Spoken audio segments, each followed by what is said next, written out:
ஹரே கிருஷ்ணா. மீண்டும் இந்த ஞாயிறு சத்சங்க நிகழ்ச்சியில் உங்கள் எல்லோரையும் நம்ம இஸ்கான் சேலம் சார்பில் வரவேற்கிறோம். நிகழ்ச்சிக்கு உள்ள போகிறதுக்கு முன்னாடி நம்ம வழக்கம் போல் நம்மளுடைய பிரார்த்தனைகளை செலுத்திட்டு நம்ம உபன்யாசத்துக்குள்ளே போகலாம். நம்ம ஓம் விஷ்ணு பாதாய கிருஷ்ண பிரேஷ்டாய பூத்தலே ஸ்ரீமதே பக்தி விகாச சுவாமி நிதினாமினே. நம்ம ஓம் விஷ்ணு பாதாய கிருஷ்ண பிரேஷ்டாய பூத்தலே ஸ்ரீமதே பக்தி வேதாந்த சுவாமி நிதினாமினே. நமஸ்தே சாரஸ்வதே தேவே கௌரவாணி பிரச்சாரிणे निर्विशेष शून्यवादी पाश्चात्य देशतारिणे. जय श्री कृष्ण चैतन्य प्रभु नित्यानंद श्री अद्वैत गदाधर श्रीवासादि गौर भक्त वृंद. हरे कृष्ण कृष्ण कृष्ण हरे हरे, हरे राम राम राम हरे हरे. மீண்டும் சில வாரங்கள் கழித்து உங்களை இந்த ஞாயிறு சத்சங்க நிகழ்ச்சியில் சந்திக்கிறது நமக்கு ரொம்ப மகிழ்ச்சி. கடந்த 2 வாரங்களாக நம்மளால் நிகழ்ச்சி தொடர முடியல. ஸோ அதற்கு முன்னர் உங்கள் எல்லாருக்கும் நினைவு இருக்கலாம், நம்ம கடைசியாக நம்ம பார்த்தது கருணையே வடிவான அவதாரம்னு சொல்லி ஸ்ரீ சைத்தன்ய மகாபிரபு பற்றி நம்ம பார்த்துருந்தோம். அதற்கு முன்னர் வாரம் நம்ம ஸ்ரீமத் பாகவதம் பகவானுடைய இலக்கிய அவதாரம் அப்படின்னு சொல்லி பார்த்துருந்தோம் இல்லையா? ஸோ இந்த 2 உபன்யாசங்கள் முடித்த உடனே ஒரு பக்தரிடத்துல இருந்து ஒரு கேள்வி வந்திருந்தது. ஸோ கேட்டிருந்தாங்க, இந்த மாதிரி பிரபு திடீர்னு ஒரு வாரம் என்னன்னா கருணையின் வடிவமான அவதாரம், பகவானுடைய ஒரு கருணை வடிவமான அவதாரம்ங்கிறீங்க, இன்னொரு வாரம் இலக்கிய அவதாரம்ங்கிறீங்க, அப்புறம் நாம அவதாரம்னு இருக்கணும்னு சொல்லியிருந்தீங்க. இந்த மாதிரி ஏகப்பட்ட அவதாரம், இப்படி ஒரு அவதாரம் இருக்கு, அப்படி ஒரு அவதாரம் இருக்கு அப்படிங்கிறீங்களே, மொத்தமா எத்தனை அவதாரங்கள் தான் இருக்கு? ஸோ எத்தனை அவதாரங்கள், கடவுளுடைய அவதாரங்கள் என்ன, எத்தனை அப்படின்னு சொல்லி கேட்டிருந்தார். ஸோ இதை 2 வாரத்துக்கு முன்னாடியே நம்ம பார்க்கலாம் அப்படின்னு நினைச்சிட்டு இருந்தோம். சில காரணங்களால் நம்மளால நிகழ்ச்சியை தொடர முடியல. ஸோ இப்போ அந்த பக்தர் கேட்டிருந்தார், எத்தனை அவதாரங்கள் தாங்க இருக்கு மொத்தமா? ஸோ பொதுவா வெளியில மக்கள் கிட்ட கேட்டோம் அப்படின்னா மக்களுக்கு என்ன சொல்லுவாங்க? அவதாரம் அப்படின்னா பகவானுடைய அவதாரங்கள் எத்தனை இருக்கு அப்படின்னு சொல்லுவாங்க, 10.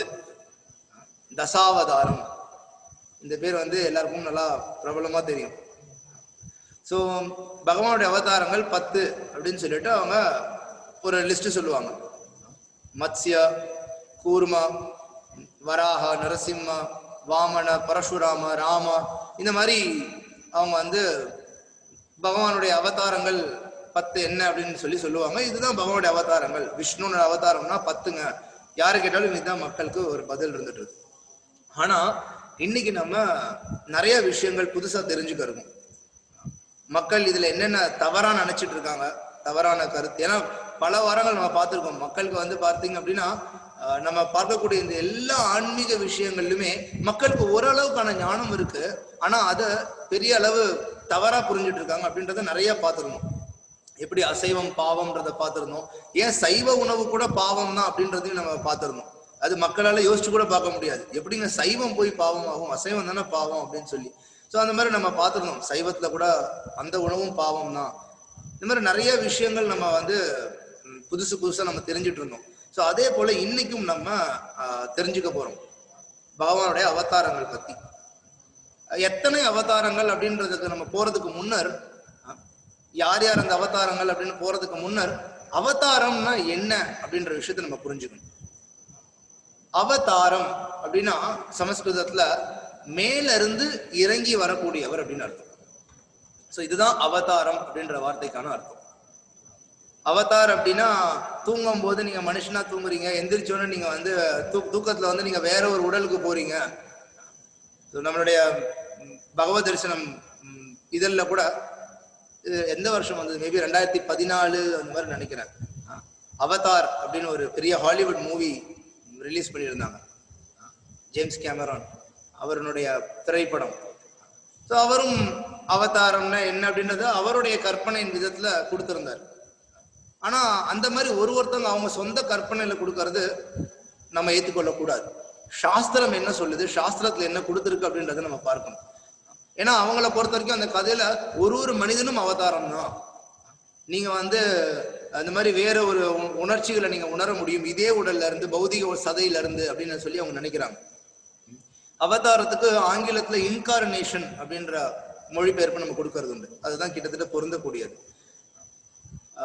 மேல இருந்து வரக்கூடியவர் ஒரு பௌதிக உடலை எடுத்துக்கிறார் அப்படின்ற மாதிரியான அர்த்தம் அந்த வார்த்தைக்கு. ஆனா உண்மையிலே பகவான் மேல இருந்து வரும் பொழுது அவர் பௌதிக உடலை ஏத்துக்கிறது கிடையாது. அவர் தன்னுடைய அதே சொந்த ரூபத்துல, தன்னுடைய சுயமான ரூபத்துல அவர் மேல இருந்து கீழே இறங்கி வர்றார் அப்படின்றதுக்கு தான் அர்த்தம் அவதாரம்ங்கிற வார்த்தைக்கான அர்த்தம். இது நம்ம ரொம்ப தெளிவா புரிஞ்சுக்கணும். முதல்ல அவதாரம்னா என்ன அப்படின்ட்டு. சோ பகவான் ஏற்கனவே ஆன்மீக லோகத்துல இருக்கார். ஒரு குறிப்பிட்ட சில காரணங்களுக்காக அவர் மேல இருந்து கீழே இறங்கி இந்த பௌதிக உலகத்துக்கு வரார் அப்படின்றது அவதாரம்ங்கிற வார்த்தைக்கான அர்த்தம். அண்ட் பொதுவா அடிப்படையான என்ன காரணத்துக்காக பகவான் வரேன் அப்படிங்கிறதையும் பகவத்கீதையில சொல்லியிருக்காருன்றது நம்ம பல தடவை பார்த்திருக்கோம். தர்மத்தை ஸ்தாபனம் பண்றதுக்கு, அதர்மத்தை அழிக்கிறதுக்கு, பக்தர்களை காக்கிறதுக்கு, துஷ்டர்களை அழிக்கிறதுக்கு. ஸோ இந்த மாதிரியான காரணத்துக்காக பகவான் வரார் அப்படின்னு சொல்லி நம்ம பார்த்துருக்கோம். ஸோ பொதுவா மக்களுக்கு இந்த மாதிரி 10 அவதாரங்கள் அப்படின்றது எண்ணம் இருந்துருக்கு. வெறும் மக்களுக்கு மட்டும் அப்படி இல்லாம வைஷ்ணவ ஆச்சாரியர்கள்ல, குறிப்பா நம்ம கௌடிய வைஷ்ணவ சம்பிரதாயத்துல பிரபலமான ஒரு ஆச்சாரியர் ஜெயதேவ கோஸ்வாமி. ஸோ சில ஜெயதேவ கோஸ்வாமி பார்த்தீங்க அப்படின்னா பல உயர்ந்த ரசங்களை விளக்கக்கூடிய விதத்துல பகவானை பத்தின புஸ்தகங்களை கொடுத்திருக்காரு. ஸோ அவர் இந்த பகவானுடைய அவதாரங்களை பத்தி ஒரு ஸ்தோத்திரம், ஒரு பாடல் இயற்றியிருக்கார். அவர் ஒரு மன்னரனுடைய சபையில ஒரு கவியா இருந்தார். ஸோ அந்த சமயத்துல அவர் இந்த பாடலையும் இயற்றியிருந்தார். எல்லாருக்குமே இந்த பாடலை கேட்டிருந்தோன்னே, குறிப்பா அந்த மன்னர் உட்பட எல்லாருக்குமே அவ்வளவு ஆச்சரியமா, அவ்வளவு ஊக்கத்தை கொடுக்கக்கூடிய விஷயமா அந்த பாடல் இருந்தது. ஸோ அந்த பாடல்ல அவர் இந்த தசாவதாரத்தை பத்தி விளக்குறார். இந்த 10 அவதாரங்களை பத்தி நம்ம எப்படி அவர் விளக்குறாருன்றதை படிப்படியா பார்ப்போம். மேலும் இதுல இருந்து நம்ம என்ன விஷயத்த புதுசா இவர்கிட்ட இருந்து தெரிஞ்சுக்கிறோம், நம்ம இத்தனை நாளா தவறா நினைச்சிட்டு இருந்தது என்ன அப்படிங்கிறதையும் அந்த பாடல்ல இருந்து நம்ம புரிஞ்சுக்க முயற்சி பண்ணலாம். ஸோ ஜெயதேவ் கோஸ்வாமி அவர் பாடல ஆரம்பிக்கிறார். முதல்ல பிரளய பயோதி ஜலே திருத்தவான சிவேதம் விஹித வஹித்ர சரித்திரம் அகேதம் கேசவத்ரிதா மீன ஷரீர ஜெய ஜெகதீஷ ஹரே ஜெய ஜெகதீஷ ஹரே ஜெய ஜெகதீஷ ஹரே. ஸோ அவர் முதல்ல சொல்றார் என்ன அவதாரம், மீன ஷரீரா அப்படின்னு சொல்லி தன்னுடைய அந்த பாடல்ல அவர் சொல்றார். மீன ஷரீரத்துல பகவான் தோன்றுறார். மீன் தமிழ்லையும் அதே வார்த்தை தான். மீன் அப்படின்ற வார்த்தைக்கு தமிழ்லையும் அதே மீன் சமஸ்கிருதத்துல. ஷரீரா அப்படின்னா சரீரம், உடல். அந்த ரூபத்துல பகவான் தோன்றியிருக்கார் அப்படின்னு சொல்லி முதல் அவதாரமா அதை பத்தி ஜெயதேவ் கோஸ்வாமி விளக்குறார். எதுக்கு அந்த அவதாரம் தோன்றுனதுன்னு சொல்லி விளக்குறாரு அப்படின்னு பாத்தீங்கன்னா, முதல் வரியிலே இருக்கு பிரளய பயோதி ஜலே அப்படின்ற வார்த்தை இதுல முக்கியம். ரெண்டாவது விஹித வஹித்ர சரித்திரம் அப்படின்றதும் முக்கியம். சோ பகவான் சத்தியயுகத்துல மீன் அவதாரத்துல வந்தார் அப்படின்னு சொல்லி சாஸ்திரத்துல விளக்கப்படுது. நம்ம ஆழமா போறது கிடையாது, மேலோட்டமா பார்ப்போம். ஏன்னா இன்னைக்கு நிறைய விஷயம் நம்ம பார்க்க போறோம். சோ அதுல பார்த்தோம்னா சாஸ்திரத்துல விளக்கப்படுது, இந்த மீன் அவதாரமே பகவான் 2 முறை வந்திருக்காரு. ஒரு முறை இந்த பாடல்ல விளக்கப்பட்டிருக்கிறது போல வேதங்களை காப்பாற்றுறதுக்காக பகவான் மீன் வடிவத்துல மத்ஸ்ய அவதாரமா அவர் காப்பாற்றுறார். இன்னொரு சமயத்துல பார்த்தீங்க அப்படின்னா சத்தியவிரத முனி மன்னர் அவர் இருந்த சமயத்துல பகவான் மீன் அவதாரமா தோன்றினாராம். இது சத்தியயுகத்தை ஆரம்பத்திலே, பிரபஞ்சம் படைக்கப்பட்ட ஒரு குறுகிய காலத்திலே என்ன நடந்தது அப்படின்னா, அவர் குளிச்சுட்டு இருக்கிறார். குளிச்சுட்டு அந்த நதியில இருந்து வெளியில வரும்பொழுது பாக்குறார், ஒரு மீன், ஒரு சின்ன மீன் அவரோட கையில சேர்ந்து வருது. உடனே ஐயோ மீன் என் கையில வந்துருச்சு அப்படின்னு சொல்லிட்டு அவர் என்ன பண்றார், மறுபடியும் தண்ணியில் அந்த மீனை விடுறதுக்கு போய் விடுறார். திடீர்னு ஒரு அதிசயம் நடக்குது. என்னடா அப்படின்னு பார்த்தா அந்த மீன் அவர்கிட்ட திரும்ப பேசுது. என்னை இப்பதான் நீங்க தண்ணியில இருந்து எடுத்தீங்க, எடுத்துட்டு மறுபடியும் இதே தண்ணியில என்ன விடுறீங்களேன்னு, எவ்வளவு பெரிய பெரிய மீன்கள் உள்ள இருக்கு, அது என்ன சாப்பிட்டுரும், எனக்கு நீங்க தஞ்சம் கொடுங்க அப்படின்னு சொல்லுது. உடனே அவர் என்ன பண்றாருன்னா, தாங்கிட்ட இருந்த ஒரு கமண்டலம், கையில முனிவர்கள்லாம் நமக்கு தெரியும் கமண்டலம் வச்சிருப்பாங்க, தன்னுடைய கமண்டலத்துக்குள்ள அந்த மீனை விடுறாரு. ரொம்ப சிறிய மீன். விட்டுட்டு சில நாளை கழிச்சு அவர் திரும்ப பார்க்கிறார். பார்த்தா குறுகிய நேரத்துல அந்த மீன் வளர்ந்து அந்த கமண்டலம் என்ன அளவோ அந்த அளவுக்கு வளர்ந்துருது. அதுக்கு இடம் பத்தல கமண்டலத்துல, என்னடா பண்றது அப்படின்னு சொல்லிட்டு அங்க இருந்து எடுத்துட்டு போயிட்டு ஒரு கிணத்துல விடுறாரு. விட்டுட்டு மறுபடியும் இன்னும் கொஞ்ச நேரத்துல திரும்பி வந்து பார்த்தா அந்த கிணறு எவ்வளவு பெருசோ அந்த பெருசு அந்த மீன் வளர்ந்துருக்கு. சரி, கிணறும் அதுக்கு பத்தலன்னு சொல்லி இருக்கிறதுல மிகப்பெரிய ஒரு குளம், லேக், அதுக்கு கொண்டு போய் விடுறாரு. மறுபடியும் சில நிமிடங்கள்லயே அந்த மீன் இன்னும் பெருசா வளர்ந்துருக்கு. என்ன பண்றதுன்னு புரியல, சமுதிரத்தை தான் விடணும் அப்படின்னு சொல்லிட்டு அங்க இருந்து எடுத்துட்டு சமுதிரத்துக்கு போய் விடும் பொழுது மீண்டும் அந்த மீன் பேசுது. சமுதிரத்துல பெரிய பெரிய சுறா மீன்கள்லாம் இருக்கு, அது என்ன கொன்றும், என்னையே மறுபடியும் இங்க வந்து விடுற அப்படின்னு. உடனே அவர் சிரிச்சுட்டே கேட்கிறாரு, எனக்கு தெளிவா புரிஞ்சிடுச்சு, நீங்க சாதாரண மீன் கிடையாது, நிச்சயமா பகவான் தான், இல்லைன்னா இந்த மாதிரி ஒரு அற்புத தன்மையை நிகழ்த்தவே முடியாது. நம்ம இதுல பாக்குறோம், பகவான் மீனா தோன்றும் பொழுது கூட அவர் பகவான் அப்படின்றத ஒரு வினாடியும் நிரூபிச்சுட்டு இருக்காரு இல்லையா? சோ அதனாலதான் நம்ம அப்படி நிரூபிக்கிற, அப்படி இருக்கக்கூடிய அந்த மீன சரீரத்தை நம்ம பாராட்டுறோம், புகழ்றோம், இவர் பாடுறார், நம்ம வழிபடுறோம். இருக்கிற எல்லா மீனையும் நம்ம எடுத்து அது வந்து கிருஷ்ணர் நம்ம வழிபட போறது கிடையாது. ஏன்னா நிறைய பேர் இந்த மாதிரி தவறா புரிஞ்சிருப்பாங்க. இப்ப நம்ம படிப்படியா பார்ப்போம், பகவான் வந்து கூர்மா ஒரு ஆமை ரூபத்தை தோன்றினார், ஒரு பன்றியின் ரூபத்தை தோன்றினார். அதுக்காக நம்ம எல்லா ஆமையும் கொண்டு வந்து கோயில்ல வச்சோ, எல்லா பன்றியும் கொண்டு வந்து கோயில்ல வச்சோ நம்ம வழிபட போறது கிடையாது. பகவான் அந்த ரூபத்தை தோன்றும் பொழுது அந்த ரூபத்துக்கும் அவர் புகழ் கொடுக்கிறார். சோ அப்படின்றத நம்ம பார்ப்போம். சோ இப்ப என்ன ஆகுது அப்படின்னா, அவர் கேட்கிறார், நீங்க வந்திருக்கீங்கன்னா நிச்சயமா ஏதாவது காரணம் இருக்கும், அந்த காரணம் என்னன்னு சொல்லுங்க அப்படின்னு. உடனே அந்த மீன் தொடர்ந்து பேசுது. இன்னும் சில நாட்கள்ல இந்த மொத்த பிரபஞ்சமும் நீர்ல மூழ்க போகுது. சோ நான் சொல்லக்கூடிய சில விஷயங்களை நீ வந்து காப்பாற்றி, இந்த வெள்ளம் வரக்கூடிய சமயத்துல ஒரு கப்பலும் கூட வரும், ஒரு படகு மாதிரி. அதுல நான் சொல்ற விஷயம் எல்லாத்தையும் நீ ஏத்தி என்னுடைய முன்னாடி இருக்கக்கூடிய அந்த கொம்பு மாதிரி இருக்கிறதுல நீ கட்டு, நான் உங்க எல்லாரையும் இதுல இருந்து விடுவிப்பேன். அதுக்கப்புறம் மீண்டும் இந்த விஷயங்களை இந்த படைப்புல தொடர்ந்து நீ இருக்கிறதுக்கு உதவி பண்ணணும் அப்படின்னு சொல்லி வந்த நோக்கம் என்ன அப்படின்றத அந்த மீன் சொல்லணும்னா அவரும் சரின்னு கேட்டு, குறிப்பா 7 நாட்கள்ல இது நடக்கும் அப்படின்னு சொல்லி அந்த மீன் சொல்லுது. உடனே அவரும் எல்லாத்தையும் சேகரிச்சு தயார் பண்ணி வச்சிருக்கார். 7வது நாள் அதே மாதிரி வருது. சூரியன் சந்திரன் எந்த வெளிச்சமுமே கிடையாது, எல்லாமே இருள், பிரளயம் போல அந்த சூழ்நிலை இருக்கு. ஸோ அந்த சமயத்துல அந்த மீனுடைய பகவான் கொடுத்த அந்த அறிவுரை இவருக்கு தெரியும்ன்றனால இவர் பயப்பட கிடையாது, தயாரா இருந்தார். ஸோ அதே போல வெள்ளம் வரும்பொழுது பார்க்கிறார், ஒரு படகு வருது. அதுல பகவான் சொன்ன என்னென்ன மூலிகைகள், வேர்கள், மருந்துகள், மேலும் அந்த 7 சாதுக்கள் எல்லாத்தையும் ஏத்தி அந்த மீன்ல கட்டி பகவான் என்ன சொன்னாரோ அதை செய்து காப்பாத்துறார். ஸோ மீன சரீரம் இந்த மாதிரி 2 வெவ்வேறு சூழ்நிலை, குறிப்பா ஒரு தடவை வந்து வேதங்கள் நீர்ல மூழ்கிறத காப்பாத்துறதுக்கும், ஒரு தடவை இந்த சூழ்நிலைக்கும் இந்த மீன சரீரத்துல பகவான் தோன்றினார். அடுத்தது ஜெயதேவ கோஸ்வாமி சொல்ற, க்ஷிதிரிஹ விபுலதரே திஷ்டதி தவ பிருஷ்டே தரணி தாரண கின சக்கர கரிஷ்டே கேசவத்ரித கூர்ம சரீரா ஜய ஜெகதீஷ ஹரே. கூர்ம சரீரத்தை பத்தி இங்க சொல்றார். கூர்ம அப்படின்னா ஆமை. ஆமை எதுக்காக வந்தது அப்படின்னா க்ஷிதிர். க்ஷிதிர் அப்படின்றது இங்க வந்து மந்தார மலையை குறிக்குது. தவ பிருஷ்டே தாங்கிறதுக்கு, தவ அப்படின்னா நீங்க, பிருஷ்டனா தாங்கிறதுக்கு, மந்தார மலையை தாங்கிறதுக்காக நீங்க ஆமை வடிவத்தை தோன்றுனீங்க அப்படின்னு சொல்லி ஜெயதேவ கோஸ்வாமி பாராட்டுறார், பகவானை புகழ்ந்து பேசுறார். நம்ம எல்லாருக்குமே தெரியும், உண்மையிலே பார்த்தீங்க அப்படின்னா இந்த லீலையானது உலகம் முழுவதும் பிரபலமான லீலை. நிறைய லீலைகள் பார்த்தீங்கன்னா இந்துக்கள் கலாச்சாரத்துல மட்டும் பிரபலமா இருக்கும், இந்தியாவில் மட்டும் பிரபலமா இருக்கும், ஒரு சிலது இலங்கை வரைக்கும் இருக்கும். ஆனா இந்த பார்க்கடல் கடையக்கூடிய லீலை பார்த்தீங்க அப்படின்னா பல இடங்கள்ல உலகம் முழுவதும் சின்ன சின்ன வேறுபாடுகளோட இருக்கலாம், ஆனா பெரிய அளவு மக்களுக்கு இந்த விஷயங்கள் தெரிஞ்சுக்கிறத நம்ம பார்க்கிறோம். இந்தோனேஷியால குறிப்பா சாலைகள்ல பல இடங்கள்ல இந்த பிரிட்ஜ் எல்லாம் இருக்கும் இல்லையா, மேம்பாலங்கள்லாம், ஆறு கடந்து போகுது அப்படின்னா ஆத்துக்கு மேல ஒரு பாலம் இருக்கும். நம்ம ஊர்ல பல இடங்கள்ல பார்த்துருப்போம்.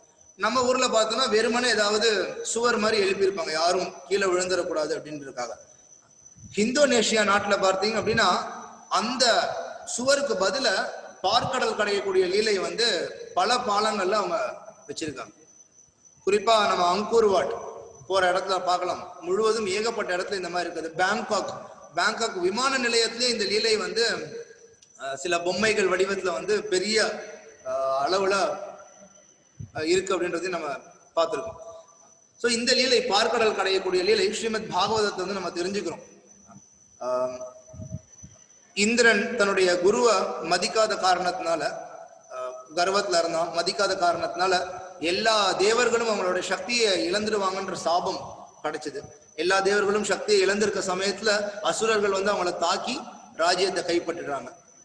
கைப்பற்றணும்னா இப்போ எப்படி மீண்டும் நம்ம வந்து பலம் பெறது அப்படின்னு சொல்லி யோசிக்கும் பொழுது எல்லாரும் வழக்கம் போல விஷ்ணுவை போய் நாடுறாங்க.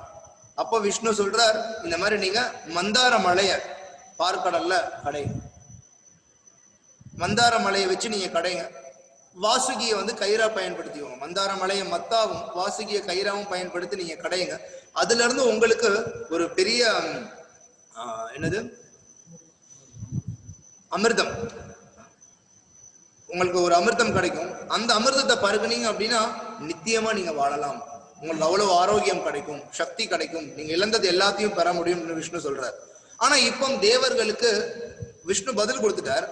இப்ப அவங்களுக்கு என்ன கவலைன்னா, ஏற்கனவே சக்தியே இல்லாம இருக்கும், இப்ப எங்க கொண்டு போய் மந்தார மலையை வச்சு வாசுகியை வச்சு கடையிறது சாத்தியமே இல்லை, எங்களால உடல்ல சக்தி இல்லையே அப்படின்னு இப்ப பகவான் ஒரு விஷயம் சொல்றார். சரி, நீங்க போய் அசுரர்களையும் கூப்பிட்டுக்கோங்க, அவங்க கிட்ட சொல்லுங்க, இந்த மாதிரி நம்ம 2 பேரும் சேர்ந்து இதை செய்வோம், செய்தா இதுல இருந்து நமக்கு ஒரு அமிர்தம் கிடைக்கும், அந்த அமிர்தத்தை பருகுனா சக்தி கிடைக்கும் அப்படின்னு. தேவர்கள் என்ன நினைச்சிட்டு சொல்றாங்கன்னா, அசுரர்கள் வரட்டும், உதவி பண்ணுவாங்க, நம்ம மட்டும் எடுத்துக்கலாம் அப்படின்னு. இதை கேட்கிற அசுரர்கள் என்ன நினைக்கிறாங்க, தேவர்கள் வருவாங்க, ஏற்கனவே பலம் இழந்திருக்காங்க, இன்னும் பார்க்கடல் முழுவதும் கடைந்து முடிக்கும் பொழுது சுத்தமா பலம் இருக்காது, எளிமையா நம்ம எடுத்துட்டு போயிடலாம் அப்படின்னு நினைச்சா அவங்களும் சரி அப்படின்னு ஒத்துக்கிறாங்க. 2 பேரும் போய் கடையலான்னு சொல்லி ஆரம்பிக்கிறாங்க. ஒரு 2-3 தடவை கடைந்த உடனே என்ன ஆகுதுன்னா, மந்தர மலை அவ்வளவு மிகப்பெரிய உயரம் கனம் எல்லாம் கொண்டது. என்ன ஆகுது, அந்த கடல்ல உடனடியா உள்ள போய் மாட்டிக்குது, அவங்களால தொடர்ந்து கடைய முடியல. உடனே மறுபடியும் விஷ்ணு வேண்டாங்க, என்ன பண்றதுன்னு தெரியல. சோ உடனே விஷ்ணு சரி நானே வரேன் அப்படின்னு சொல்லிட்டு அவர் கூர்ம அவதாரம் எடுத்து அந்த மந்தார மலையை தன்னுடைய முதுகுல தாங்குறார். முதுகுல தாங்குறார் அப்படின்னா, இன்னைக்கு நம்ம பார்த்துருப்போம் இந்த அட்லஸ் பூமி அப்படியே கஷ்டப்பட்டு அப்படியே தூக்கி வச்சுட்டு இருக்க மாதிரி படங்கள் பார்த்துருப்பீங்க. அந்த மாதிரி இல்லை, மந்தார மலை அவ்வளவு கனமானது. ஒரு சிறிய ஆமை வடிவத்துல பகவான் இருக்கார். அந்த ஆமையின் முதுகு மேல இந்த மந்தார மலை கடையும் பொழுது அந்த ஆமைக்கு யாரோ மெதுவா முதுகு சொரிஞ்சு விடுற மாதிரி இருக்கும். பகவானுக்கு அவர் செய்யக்கூடிய எல்லா லீலைகளுமே அந்த மாதிரி அவருக்கு ஆனந்தம் கொடுக்கக்கூடிய விதத்துல தான் இருக்கும். இன்னைக்கு அவதாரம் பகவான் சொல்லிக்கிறவங்க வீல் சேர்ல போகும்போதோ பல்லு வலின்னு மருத்துவர்கிட்ட போகும்போதோ ஏங்க உங்களுக்கு வலி வருதுன்னு கேட்டோம்னா இது என்னோட லீலை அப்படிங்கிறாங்க. ஆனா பகவானுடைய லீலை, எந்த லீலை அவர் பண்ணாலும் அது அவருக்கும் ஆனந்தத்தை கொடுக்கக்கூடியதா இருக்கும், மற்றவங்களுக்கும் ஆனந்தத்தை கொடுக்கக்கூடியதா தான் இருக்கும். ஸோ அதனால பகவான் இந்த விதத்துல தேவர்கள் இறுதியில தேவர்கள் அந்த அமிர்தத்தை பெறுவாங்க, அது வேற பெரிய கதை. ஸோ இதுக்காக பகவான் வந்து இந்த ஆமை ரூபத்துல வந்து பார்க்கடல் கடையக்கூடிய லீலைக்காக அவர் தோன்றினார். 3வது ஜெயதேவ கோஸ்வாமி அடுத்தது பாடுறார், வசதி தசன சிகரே தரணி தவ லக்னா சஷினி கலங்க கலேவ நிமக்னா கேசவத்ரித ஷூக்கர ரூப ஜெய ஜெகதீஷஹரே. ஷூக்கர அப்படின்னா பன்றி. ஸோ இப்போ பன்றி ரூபத்துல எதுக்குங்க பகவான் வரணும், எவ்வளவோ அழகான ரூபங்கள்லாம் இருக்கு, பன்றினாலே அருவருக்கத்தக்கது, அந்த ரூபத்துல ஏன் பகவான் வரணும் அப்படின்னு சொல்லி நம்ம நினைக்கலாம்.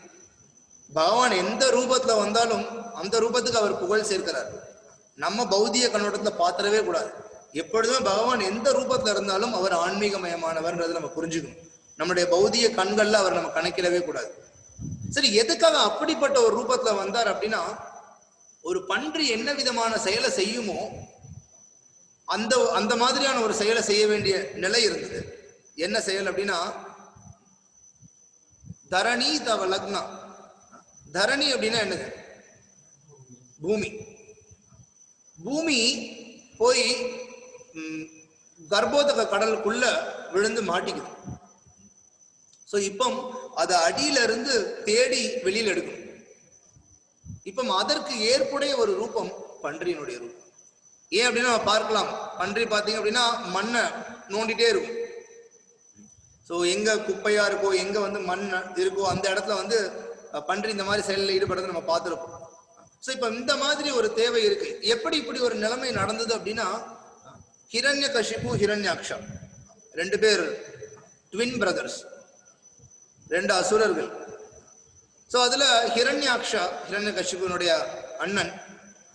சோ ஹிரண்யாக்ஷன் பிறந்ததுல இருந்தே மிகப்பெரிய அசுரத்தனத்தை வெளிப்படுத்திட்டு அவனுடைய உயரமே பார்த்தீங்க அப்படின்னா வானத்தில் இருக்கக்கூடிய மேகங்களை தொடக்கூடிய அளவு அவனுடைய உயரம். ஆனா சாஸ்திரம் என்ன விளக்குது, அவனுடைய கர்வமானது அவனுடைய உயரத்தை விட பெருசாம். அவனுடைய பேராசையானது அவனுடைய கர்வத்தை விட பெருசாம். அவ்வளவு பேராசை உடையவன். யாரை பார்த்தாலும் நான் ஜெயிக்கணும், எல்லாமே என்னுடையதா இருக்கணும் அப்படின்னு சொல்லிட்டு என்ன பண்றான், பூமியில இருக்கிற எல்லா தங்கத்தையும் தோண்டி தோண்டி தோண்டி தோண்டி தோண்டி தோண்டி எடுத்துட்டு இருக்கான். ஹிரண்யா அப்படின்னாலே தங்கம் அப்படின்னு அர்த்தம். சோ எல்லா தங்கத்தையும் தோண்டி தோண்டி எடுக்கும் பொழுது பூமி தன்னுடைய நிலை தடுமாறி கர்ப்போதக கடல்ல விழுந்துருது அப்படின்னு சாஸ்திரத்துல விளக்கப்படுது. சோ அப்போ மீண்டும் அந்த பூமியை எடுத்து நிலையில வைக்கிறதுக்காக பகவான் விஷ்ணு சூக்கர ரூபத்துல வர்றார். வந்து அவர் தூக்கிறதுக்கு முன்னாடி ஒரு சம்பவம் என்ன நடக்குது அப்படின்னா, பூமியானது கர்ப்போதக கடல்ல விழுந்த உடனே ஹிரண்யாக்ஷன் அங்க போய் அங்க சத்தம் விடுறான், இங்க யார் இருக்கீங்களோ என் கூட வந்து போட்டி போடுங்க, குறிப்பா வருணனை கூப்பிடுறோம், போட்டி போட்டு நான் ஜெயிச்சு பெரிய ஆள் காட்டணும் அப்படின்னு சொன்ன. வருண பகவான் சொல்றார், நான் ஏற்கனவே வயோதிகத்துல இருக்கேன், எனக்கு அவ்வளவு சக்திலாம் இல்லை, நீ மிகப்பெரிய பலசாலி, ஆனா உன் சக்திக்கு இணையா சண்டை போடணும்னா விஷ்ணு கூட தான் நீ போடணும், ஆனா அவர்கிட்ட போடனா நீ செத்து போயிடுவ, நிச்சயமா நீ அந்த வினாடியே நீ செத்து போயிடுவ. ஹிரண்யாக்ஷனுக்கு அது கேட்டோன்னு இன்னும் கோபம் வருது. பாத்திரலாம் யார் அந்த விஷ்ணு, கூப்பிடுங்க இது அதுன்னு கத்துறான். அப்போ பகவான் வந்து பூமியை காப்பாத்துறதுக்காக பூமியை தூக்குறார். தூக்கிட்டு பகவான் என்ன பண்றார், நான் முதல்ல போய் பூமியை வச்சுட்டு வரேன், பூமாதேவியை கொண்டு போய் நான் இடத்துல வச்சுட்டு வரேன்னு சொல்லி எடுத்துட்டு போறாரு. உடனே கிண்டல் பண்றான், என்னை பார்த்து பயந்து ஓடுறாரு, இவர்கிட்ட நான் செத்துடுவேனா, என்ன என் முன்னாடி நின்று சண்டை போடுற கூட தைரியம் இல்லை அப்படின்னு சொல்லி பாகவதத்தை பார்க்கலாம் நான் நிறையா. அவன் வந்து வார்த்தைகளை விடுறான். பகவான் பொறுமையா போய் பூமாதேவி ஓரமா வச்சுட்டு அதுக்கப்புறம் நான் அவன்கிட்ட வரேன்ப்பா அப்படின்னு சொல்லிட்டு வராரு. மிகப்பெரிய சண்டை நடக்குது. சினிமாலெல்லாம் நம்ம எப்படி ஃபைட்டிங் சீன்ஸ் பார்ப்போமோ அந்த மாதிரி நீங்க பாகவதத்துல படிக்கலாம். தொடர்ந்து பல ஸ்லோகங்கள் பதங்கள் வந்து அந்த சண்டை பத்தின வர்ணனை கொடுக்கப்படுது. அதுக்கப்புறம் இறுதியில நம்ம எல்லாருக்கும் தெரியும், பகவான் வெறுமன ஒரே ஒரு அறை, அவன் காது பக்கத்து ஒரு அறை விடுறாரு, முடிஞ்சு போச்சு கதை. ஸோ ஹிரண்யாக்ஷன் வதம் பண்றதுக்காக, வதம் பண்ணி பூமியை அதனுடைய நிலையில வைக்கிறதுக்காக பகவான் சூக்கர ரூபத்துல வந்தார். பூமியை தன்னுடைய இந்த மாதிரி தூக்கி அவர் நிலையில வைக்கிறதுக்காக. மேலும் சாஸ்திரம் விளக்குது, அவ்வளவு அற்புதமா இருந்துதான் இதை பார்க்கறதுக்கு இந்த லீலை. அடுத்ததா ஜெயதேவ கோஸ்வாமி விளக்குறார், தவக்கர கமலவரே நகம் அத்புத ஸ்ருங்கம் தலித ஹிரண்ய கஷிபு தனுபிருங்கம் கேசவத்ரித நரஹரி ரூப ஜெய ஜெகதீஷஹரே. 4வது அவர் விளக்குறார் நரஹரி ரூப. நரஹரி, நர அப்படின்னா என்ன, மனிதன். ஹரி ஹரிய குறிக்குது. ஆனா பகவான் குறிப்பா இந்த ரூபத்துல என்னவா தோன்றார், நரசிம்ஹா, பாதி மனிதன் பாதி சிம்மமா தோன்றினார். எதுக்காக வந்து பகவான் அப்படி தோன்றினார், அத்புத ஸ்ருங்கம்னு சொல்லப்படுது. ஏன்னா பாதி மனிதன் பாதி சிங்கம். நம்ம மிருகத்தை பார்த்திருப்போம், இல்லைன்னா மனிதனை பார்த்திருப்போம், ரெண்டும் கலந்த ஒரு உருவத்தை நம்மளால பார்த்திருக்கவே முடியாது. சோ அத்புத ஸ்ருங்கம் அப்படின்னு சொல்லி சாஸ்திரம் விளக்குது. அவர் என்ன பண்றார், தலித்த ஹிரண்ய கஷிபு, ஹிரண்ய கஷிபுவை வதம் பண்றதுக்காக வர்றார். அண்ணனை அரைஞ்சு கொண்டார் அப்படின்னா தம்பியை வெறும் தன்னோட நகத்தை வச்சே கொண்டுட்டார், அவ்வளவுதான். ஆனா ஹிரண்ய கஷிபுவும் அதே போலதான், மிகப்பெரிய கர்வத்தோட என் அண்ணனை கொண்டாலும் நான் பழி வாங்குவேன், அந்த விஷ்ணுவை தலையில இருந்து கால் வரைக்கும் துண்டு துண்டா வெட்டுவேன் அப்படின்னு சொல்லி காத்துட்டே இருக்கும். அவ்வளவு பெரிய தபஸ்யங்கள் புரியும். பிரம்மாவை திருப்திப்படுத்தி எப்படியாவது சாகா வரம் வாங்கிடணும் அப்படின்னு. பிரம்மதேவர், எனக்கே அது இல்லப்பா, வேற ஏதாவது நீ கேளு. உடனே ஹிரண்யகசிபு, நான் ரொம்ப புத்திசாலி அப்படின்னு சொல்லிட்டு அதே வரத்தை வேற பல விதங்கள்ல இருந்து கேட்கிறான். நான் வந்து மனிதனால கொல்லப்படக்கூடாது, மிருகத்தால கொல்லப்படக்கூடாது, காலையில கொல்லக்கூடாது, ராத்திரி யாரும் என்ன கொல்லக்கூடாது, ஆயுதங்களால கொல்லக்கூடாது, இது மாதிரி பல வரங்களை கேட்டோன்னா அவரும் சரி சரின்னு ஒன்னொன்னா கொடுத்துட்றாரு. பகவானும் கேட்டுட்டே இருக்காரு, நீ உன்னுடைய புத்திசாலித்தனத்தை பயன்படுத்து, நான் என்னுடைய புத்திசாலித்தனத்தை பயன்படுத்தி வரேன் அப்படின்னு சொல்லிட்டு அவன் கேட்ட எல்லா வரங்களும் பூர்த்தியும் அடையக்கூடிய விதத்துல பகவான் அதுக்கு கட்டுப்பட்டவர் கிடையாது. பகவான் நினைச்சிருந்தா அவன் கேட்ட வரத்தை மீறி கூட வரலாம். இருந்தாலும் தான் பகவானுங்கிறத, அவனை விட புத்திசாலிங்கிறத பகவான் காட்டுறார். பாதி மனிதன் பாதி மிருகம்.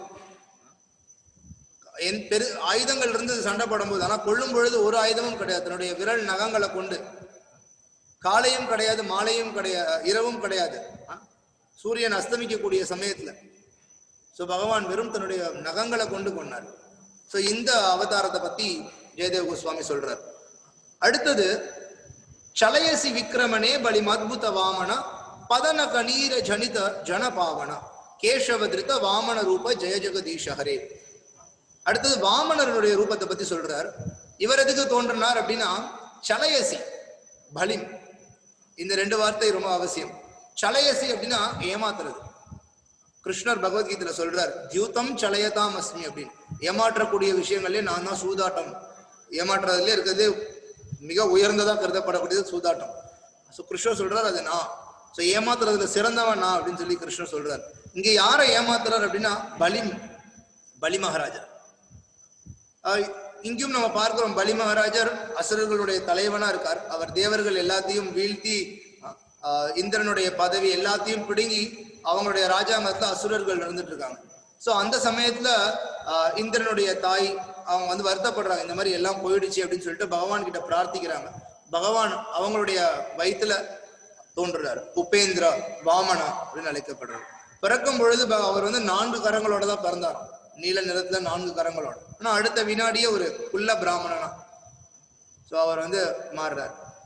மாறி அவர் சில காலங்கள் பிறகு பலி மகாராஜரை போய் சந்திக்கிறார். பலி மகாராஜ் பெரிய தானங்கள் எல்லாம் கொடுத்துட்டு இருக்கார். பலி சக்கரவர்த்தி அங்க போறார். போயிட்டு வரிசையில நிக்கிறார். சின்ன பையனா ஒரு பிராமணன் போல உடை உடுத்துட்டு கையில கமண்டலம் எல்லாத்தையும் கொண்டு போறார். போகும்பொழுது பலி மகாராஜ் கேட்கிறார், உனக்கு என்ன வேணும் கேளுப்பா அப்படின்னு. அப்ப அவர் சொல்றார், எனக்கு என்னுடைய காலடி அளவுக்கு 3 அடி நிலம் கொடுங்க போதும் அப்படின்னு. உடனே பலி மகாராஜ் சொல்றார், நீ யார்கிட்ட கேட்கிற உனக்கு தெரியுதா? நீ என்ன வேணாலும் கேட்கலாம், நீ மொத்த உலகத்தையே கூட என்கிட்ட கேட்கலாம், என்னால கொடுக்க முடியும். ஒரு ஒரு ஒரு பிளானட்டே, ஒரு ஒரு ஒரு கிரகமே உனக்கு வேணுமா, என்னால கொடுக்க முடியும். அப்போ அங்க ஒரு சிறுவனா இருந்தப்பவும் கூட அவர் உண்மையான தத்துவத்தை எடுத்து விளக்குறார். யார் ஒருத்தனால ஒரு 3 அடி நிலத்தை கொண்டு திருப்தி அடைய முடியாதோ, அவனால ஒரு கிரகத்தையே நீங்க கொடுத்தாலும் திருப்தி அடைய முடியாது. ஒரு கிரகம் கிடைச்சதுக்கு அப்புறம் என்ன நினைப்போம், எனக்கு இன்னொன்னும் கிடைச்சா நல்லா இருக்கும் தான் நினைப்போம். நமக்கு அடிப்படையான தேவை எந்த அளவோ அந்த அளவுக்கு ஒருத்த முயற்சி பண்ணா போதும் அப்படிங்கிறத பகவான் அங்க சொல்றார். ஆனா அப்படி சொல்லிட்டு அதுக்கப்புறம் பகவான் அங்க தன்னுடைய ஒரு பெரிய ஒரு விஸ்வரூபத்தை காட்டுறாங்க. பலி மகாராஜ் சரி எடுத்துக்கோங்க அப்படின்னு சொன்னோன்னா அடுத்த வினாடியே பெரிய பெரிய ரூபத்துக்கு வாமனர் மாறுறார். மாறி ஒரு அடியில மொத்த பூமியும் அளந்துறார். 2வது அடியில மேலுலகங்கள் எல்லாத்தையும் அளந்துறார். அப்படி அளக்கும் பொழுது அவருடைய கட்ட விரல் பட்டு அந்த துளையில கங்காதேவி ஆன்மீக உலகத்துல இருந்து கீழே வராங்க அப்படின்றது அந்த வரிகள்லயும் ஜெயதேவ கோஸ்வாமி விளக்குறதை நம்ம பார்க்கலாம். 2 அடியில கீழேயும் முடிச்சிட்டாரு, மேலையும் முடிச்சிட்டாரு. 3வது அடி எங்க வைக்கிறது அப்படின்னு கேட்கும் பொழுது அப்போ பலி மகாராஜர் சரணடைகிறது நம்ம பகவான் கிட்ட பாக்குறோம். பதன கணீர ஜனித ஜன பாவனம். அவருடைய திருவடிகள் பட்டு இங்க இருக்கக்கூடிய எல்லா ஜனங்களும் தூய்மை அடையறதுக்காக அந்த நீர் வந்தது. வெறும் சிறுவனா ஒரு சின்ன ரூபத்துல பகவான் இந்த மாதிரி வந்தார். இது வாமன அவதாரம்ன்றத பாக்குறோம். அடுத்தது 6வது அவர் சொல்றார், க்ஷத்ரிய ருதிரமயேர் ஜகத அபகத பாபம் ஸ்னபயசி பயசி சமித பவ தாபம் கேசவதிருத பிருகுபதி ரூப ஜெய ஜெகதீஷ ஹரே. பிருகுபதி ரூபா இங்க பரசுராமரை பத்தி விளக்கப்படுது. பரசுராமருடைய லீலைகள் நிறைய இருக்கு, எக்கச்சக்கமா பேசலாம். அவர் என்னென்ன பண்ணார் அப்படின்றது. குறிப்பா இந்த பாடல்ல அவர் விளக்குறது என்ன விஷயம், க்ஷத்ரிய ருதிரமயே. க்ஷத்ரியர்கள், எந்த க்ஷத்ரியர்கள்லாம் பிராமணர்களை மதிக்காம இருந்தாங்களோ, எந்த க்ஷத்ரியர்கள்லாம் தர்மத்தை பின்பற்றாம அவங்களுடைய விருப்பத்துக்கு எதிராக ஏதாவது நடந்ததுன்னா தான் விருப்பத்தை பூர்த்தி பண்ணி ஆகணும் அப்படிங்கிற நோக்கத்துல ஈடுபட்டு இருந்தாங்களோ அந்த க்ஷத்ரியர்கள் எல்லாத்தையும் அவர் கொன்னார். 21 தலைமுறையினர்கள் அவர் கொன்னார்னு விளக்கப்படுது. ஸோ அந்த அந்த அளவுக்கு அந்த சமயத்துல க்ஷத்திரியர்கள் மோசமா இருந்தாங்க, அவங்க எப்படி பிராமணர்களை மதிக்கணுங்கிறத சொல்லி கொடுக்கறதுக்காக அவர் இந்த மாதிரி செயல்பட்டார். அதுக்காக இந்த அவதாரம் தோன்றுனது அப்படின்னு சொல்லி சாஸ்திரம் வந்து நம்ம பார்க்கிறோம். அடுத்தது விதரசி திக்ஷுரனே திக் பதிகமனீயம் தசமுக மௌலி பலிம் ரமணீயம் கேசவதிருத்த ராமசரீர ஜெய ஜெகதீஷஹரே. 7வது அவதாரமா இங்க ராமர்னுடைய அவதாரம் சொல்லப்படுது. ராம அவதாரம் அதுவும் பல நோக்கங்களுக்காக பகவான் தோன்றினார். எப்படி ஒரு பக்குவமான ஒரு குடும்பஸ்தன் நடந்துக்கணும், ஒரு கணவன் மனைவி எப்படி இருக்கணும், ஒரு தாய் மகன் ஒரு தந்தை மகன் எப்படி நடந்துக்கணும். எல்லாருக்கும் தெரியும், அடுத்த நாள் ராமருக்கு பட்டாபிஷேகம்னு அறிவிச்சாச்சு. மொத்த ஊருமே இந்த கொண்டாட்டத்துல இருக்கு. அந்த சமயத்துல தசரதர் சொல்றார், உங்க அம்மா நாங்கள் கொடுத்த சத்தியத்தின் பேர்ல நீ வனவாசம் போகணுங்கிறாங்க அப்படின்னு. ராமர் வந்துட்டு ஊரு பூரா சொல்லியாச்சு, அதெல்லாம் மாற்ற முடியாது அப்படின்லாம் அவர் சொல்ல கிடையாது. உங்களுக்கு வயசாயிடுச்சு, நீங்க சரியா யோசிக்க மாட்டேங்கிறீங்க அப்படின்னு அவர் பேச கிடையாது. உடனடியே என்னுடைய தந்தையினுடைய கட்டளை இது. அடுத்த வினாடியே மூஞ்சில ஒரு மாற்றம் கிடையாது. இப்ப நம்ம கிட்ட யாராவது ஒரு பொருள் கொடுக்குறான்னு சொல்லிட்டு அப்புறம் அந்த பொருள் இல்லைன்னு சொல்லிட்டாங்கன்னு வைங்களேன், உடனடியே நம்ம முகத்துல மாற்றம் வர்றதை நம்ம பார்ப்போம். குறிப்பா குழந்தைகள்ல பார்க்கலாம். ஏதாவது ஒரு சாக்லேட் கொடுக்குறேன்னு சொல்லி ஏதாவது ஒரு செயலை செய்ய சொல்லிட்டு அந்த செயலை செஞ்சு முடிச்சோன்னு எதுவும் கொடுக்கல அப்படின்னா உடனடியே அப்படியே முகம் மாறிடும். நம்ம எல்லாருக்குமே அந்த அனுபவம் இருக்கு. ஆனா ராமச்சந்திரர் ஒரு மாற்றம் கூட கிடையாது. சோ போறார், போய் வனவாசம் இருக்கார். கடைசி சமயத்துல கடைசி ஆண்டு அந்த சமயத்துல அங்க சூர்பனகை வராங்க, ராமர் அடையணும்னு நினைக்கிறாங்க. ராமர் எனக்கு ஏற்கனவே திருமணம் ஆயிடுச்சு, நீ லக்ஷ்மணனை பாரு அப்படிங்கிறாங்க. லக்ஷ்மணன் கிட்ட போனோன்னா மூக்க வெட்டிடுறாரு அவர். சூர்பனகை வந்து கடும் கோபம் கொண்டு அங்க சீத்தையை பார்த்துட்டு போறாங்க, அவ்வளவு அழகா இருக்கான்னு. ஸோ ராவணன் கிட்ட சொல்லி ராவணன் வரார். முழு ராமாயணம் நமக்கு தெரியும். ஸோ அப்படி அந்த வந்த ராவணன் தசமுக மௌலி பலி, 10 தலை 10 தலை கொண்டு இருந்தவன பலி கொல்றதுக்காக ராமர் வந்தார். பெரிய அசுரனா எல்லாருக்கும் துன்பத்தை கொடுத்துட்டு இருந்தார் ராவணன். ஸோ ராமச்சந்திரன் அதுக்காக தோன்றினார். அடுத்ததா 8வது அவதாரமா அவர் சொல்றார், வஹசி வபுஷி விசதே வசனம் ஜலதாபம் ஹளஹதி பீதி மிலித யமுனாபம் கேசவதிருத்த ஹளதர ரூப ஜெய ஜெகதீஷஹரே. ஹளதர ஹளதர அப்படின்றது பலராமனுடைய பெயர். எதுக்காக தோன்றினார் அப்படின்னா கிருஷ்ணனுடைய லீலைகளுக்கு உதவி புரியறதுக்காக. குறிப்பா இங்க சொல்லப்படுது ஹளஹதி பீதி மிலித. ஹளதர அப்படின்னாலே அர்த்தம் என்ன அப்படின்னா அது வந்து ஏர், உழவு, கலப்பை. ஸோ கலப்பையோட அவர் இருக்கார். தன்னுடைய கலப்பையை கொண்டு பலராமர் ஏகப்பட்ட லீலைகளை பண்ணார். அதை பத்தி நம்ம பின்னர் பார்ப்போம். பலராமருடைய அடையாளமே இதுதான். அவர் கையில எப்பவுமே கலப்பை இருக்கும், நீல நிற தோத்தி அணிஞ்சிருப்பார். அவருடைய சரீரமானது இலையுதிர் காலத்துல இருக்கக்கூடிய மேகம் என்ன நிறமோ அந்த நிறம்னு வர்ணனை கொடுக்கப்படுது. மீன்ஸ் வெள்ளை நிறம் அப்படின்றதுக்காக. கிருஷ்ணருடைய நிறம் நமக்கு தெரியும், கருநீல வண்ணன் கண்ணன். மலை கார் மேகம் என்ன நிறத்துல இருக்கோ அந்த நிறம் கொண்டவர். பலராமர் நிறத்துல முற்றிலும் மாறுபட்டவர். சோ அவரை பத்தி ஜெயதேவ கோஸ்வாமி இங்க சொல்றார்.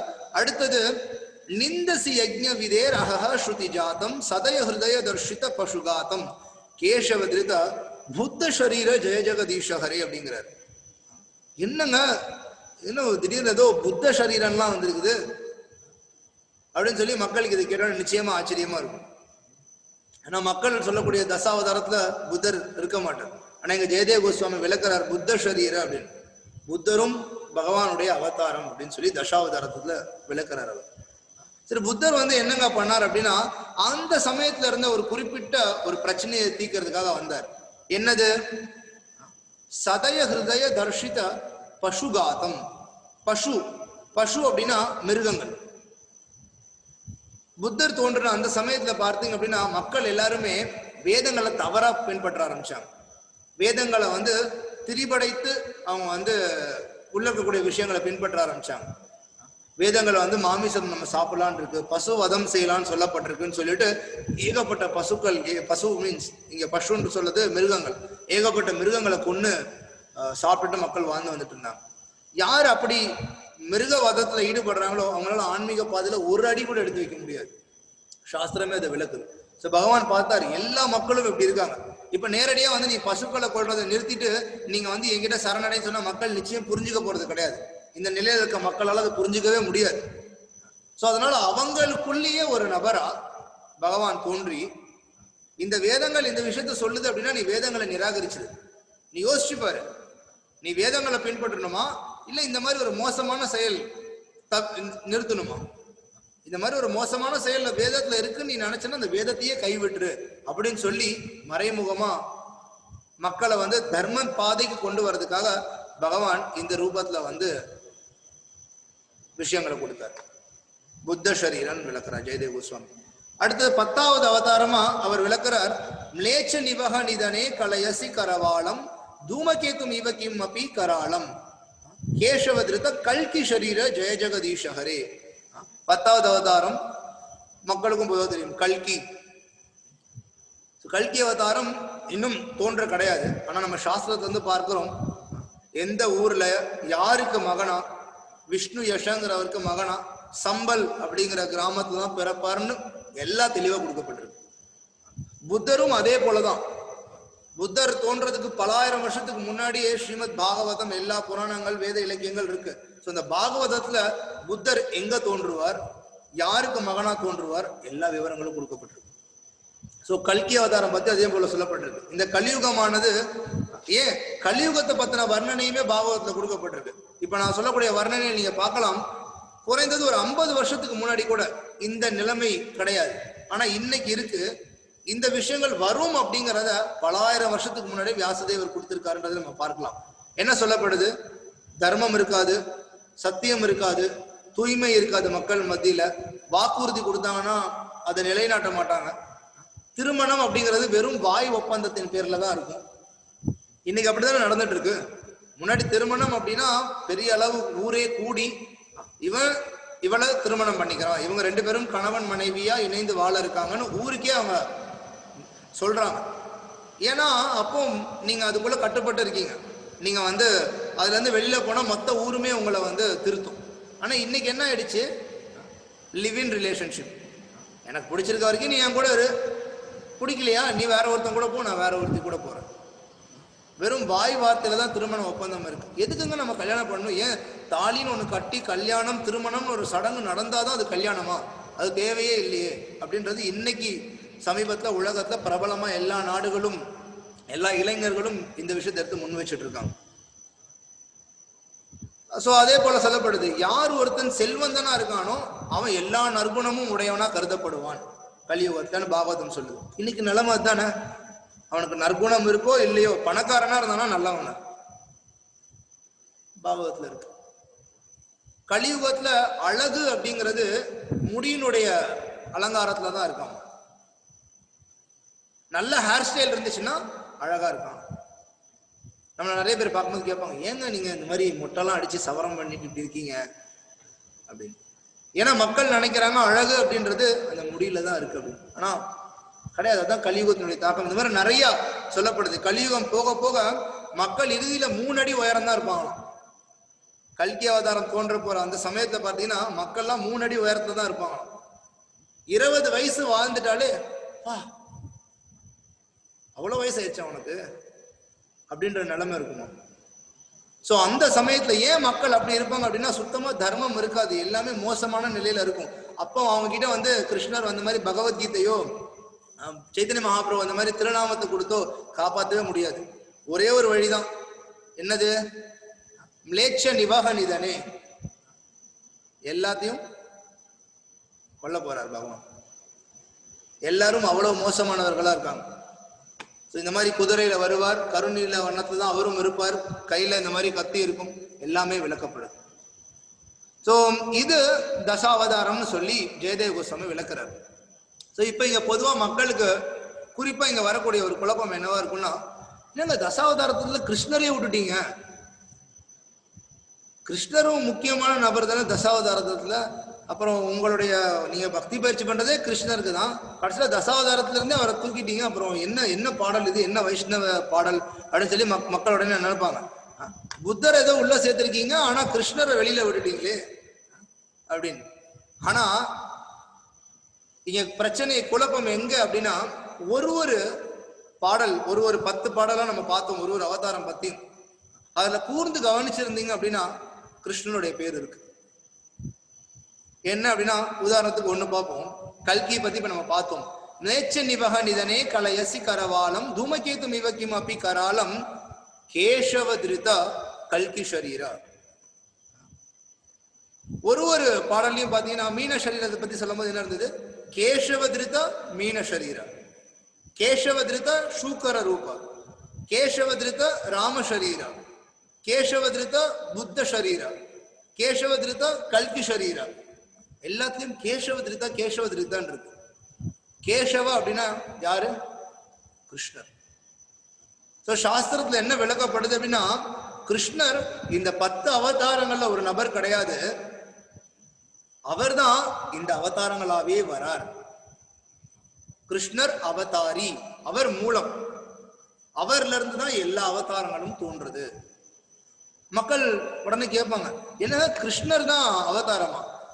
விஷ்ணுல இருந்து தானே கிருஷ்ணர் வந்தாரு, நீங்க என்னமோ புதுசா சொல்றீங்க கிருஷ்ணர்ல இருந்தா எல்லாம் நடந்தது அப்படின்னு. சாஸ்திரம் சொல்லுது இல்லை, விஷ்ணுல இருந்து கிருஷ்ணர் வரல, கிருஷ்ணர்ல இருந்து தான் விஷ்ணு வந்தார் அப்படின்னு சொல்லி சாஸ்திரம் நமக்கு விளக்குது. நம்ம முன்னாடியே சொல்லியிருந்தா இல்லையா, இன்னைக்கு நிறைய விஷயம் புதுசா நம்ம பார்ப்போம். இதற்கு கேள்வியே பட்டிருக்க மாட்டாங்க மக்கள். தசாவதாரத்துல கிருஷ்ணர் இல்லைன்றதே ஒரு ஆச்சரியமான விஷயம். ரெண்டாவது, அந்த அவதாரங்களுக்கு மூலம் கிருஷ்ணர் தான், விஷ்ணு கிடையாது, விஷ்ணுவுக்கே மூலம் கிருஷ்ணர் தான் அப்படிங்கிறது இன்னொரு ஆச்சரியமான விஷயம் மக்களுக்கு. நம்ம வெறுமனே நாங்க அகில உலக கிருஷ்ண பக்தி இயக்கம்ங்கிறனால கிருஷ்ணர் முழுமுதற் கடவுள்னு சொல்ல கிடையாது. கிருஷ்ணர் முழுமுதற் கடவுளா இருக்கிறனாலதான் எங்க இயக்கம் பேரு அகில உலக கிருஷ்ண பக்தி இயக்கம்னு இருக்கு. சாஸ்திரங்கள பல பிரமாணங்கள், சாட்சிகள், ஆதாரங்கள் இருக்கு. ஒரு குறிப்பான விஷயம் என்ன அப்படின்னா, கிருஷ்ணர் இடத்துல 64 உன்னதமான ஆன்மீகமான குணாதிசயங்கள் இருக்கு அப்படின்றத நம்ம கேள்விப்படுறோம். கிருஷ்ணர் கிட்ட 64 குணாதிசயங்கள், குவாலிட்டிஸ் இருக்கு. அதுல ஒரு உயிர்வாளியும் 50 வரைக்கும் வெளிப்படுத்த முடியுமா? 50 வரைக்கும், அந்த 64 50 குணாதிசயங்கள். அதுவுமே முழுமையா கூட கிடையாது, ஓரளவு குறிப்பிட்ட அளவு வரைக்கும் தான் உயிர்வாளிகளால. ஆனா சிவபெருமான் 54 குணாதிசயங்கள், அதாவது சாதாரண ஜீவாத்மாக்களை விட இன்னும் ஒரு 4 குணாதிசயங்களை சேர்த்து வெளிப்படுத்துறாராம். இதெல்லாம் பெரிய விவரங்களா இருக்கு, நம்ம ஒரு குணாதிசயமா பார்த்தோம்னா நமக்கு நேரம் இருக்காது. சோ சிவபெருமான் 54 குணாதிசயங்களை வெளிப்படுத்துறாராம். விஷ்ணு, யார் மக்கள் விஷ்ணுல தான் கிருஷ்ணர் வந்தார் நினைக்கிறாங்களோ, அந்த விஷ்ணு 64ல 60 குணாதிசயங்களை வெளிப்படுத்துறாராம். கிருஷ்ணர் வெளிப்படுத்தக்கூடிய ஒரு 4 குணாதிசயங்கள் விஷ்ணு இடத்துல கூட கிடையாது. சோ விஷ்ணுவை விட அதிகமா கிருஷ்ணர் ஒரு 4 குணாதிசயங்களை வெளிப்படுத்துறார். சோ அதுல இருந்தும் நம்ம புரிஞ்சுக்கலாம், விஷ்ணுவை விட கிருஷ்ணர் உயர்ந்தவரா இருக்கார், கிருஷ்ணர் இடத்துல இருந்து தான் விஷ்ணு தோன்றுறார் அப்படின்றத நம்ம தெரிஞ்சுக்கலாம். என்னங்க அந்த 4 குணாதிசயங்கள் அப்படின்னா சாஸ்திரத்துல விளக்கப்பட்டிருக்கு. ஒண்ணு வேணு மாதுரியா, ரெண்டாவது லீல மாதுரியா, மூணாவது ரூப மாதுரியா, நான்காவது பிரேம மாதுரியா. சோ இந்த 4 விஷயங்கள் என்னங்க இந்த 4 அப்படின்னா, புல்லாங்குழல் வைத்திருக்கக்கூடிய தன்மை, வேணு மாதுரி அப்படின்னா புல்லாங்குழல் வைத்திருக்கக்கூடிய தன்மை, அவர் புரியக்கூடிய லீலைகள், குறிப்பா பாலிய லீலைகள், அடுத்தது அவருடைய ரூபமானது ஷியாமம், திரிபங்க லலிதம், திரிபங்க அவருடைய ரூபமா இருக்கட்டும், அவருடைய பிரேமம், அவர் விஷ்ணு கிருஷ்ண இடத்துல மட்டும்தான் நம்ம அந்த உயர்ந்த அன்பான பிரேமையை வெளிப்படுத்த முடியும். நம்ம ஏற்கனவே பார்த்திருக்கோம், விஷ்ணு இடத்துல பார்த்தீங்க அப்படின்னா தாசனாதான் ஒருத்தனால இருக்க முடியும். விஷ்ணு கிட்ட போய் நீங்க தோல்ல கை போட்டோ நீங்க அவரை வந்து கட்டி அணைத்தோ நீங்க இருக்க முடியாது. தாசோஸ்மி, தாசன்கிற நிலையோட முடிஞ்சது. நம்ம ஏற்கனவே பார்த்திருக்கோம் 5 ரசங்கள் என்னென்ன அப்படின்றதெல்லாம் முன்னர். சோ அதுல உயர்ந்த ரசம்ன்றது பிரேமை, நம்ம வந்து பகவான் மேல வெளிப்படுத்தக்கூடிய மாதுரிய ரசம். சோ அது கிருஷ்ண இடத்துல மட்டும்தான் நம்மளால கொள்ள முடியும். சோ கிருஷ்ணர் வைத்திருக்கக்கூடிய புல்லாங்குழலானதும் அவரை வந்து உயர்ந்ததா, அதாவது புல்லாங்குழல் வச்சிருக்காருன்னா என்ன அர்த்தம், வெறும் அனுபவிப்பாளர் அவர் அப்படின்றது வெளிப்படுத்துது. விஷ்ணு நம்ம பார்க்கிறோம் சங்கு சக்கர கதா பத்மத்தோட இருக்காரு, 2 பக்தர்களை காக்கிறதுக்கு 2 அசுரர்களை கொல்றதுக்காக கொண்டிருக்காரு. அவர் ஏதோ செயல்களை செய்ய வேண்டியது இருக்கு. ஆனா கிருஷ்ணர் பார்க்கிறோம் வெறும் புல்லாங்குழல் வாசிட்டு ஆனந்தமா இருக்கார். அவருடைய ரூபமும் அதே போல பாருங்க, குழந்தை வடிவத்துல எல்லாரையுமே வசீகரிக்கக்கூடியதா இருக்கு அவருடைய லீலைகள்ல இருந்து எல்லாமே.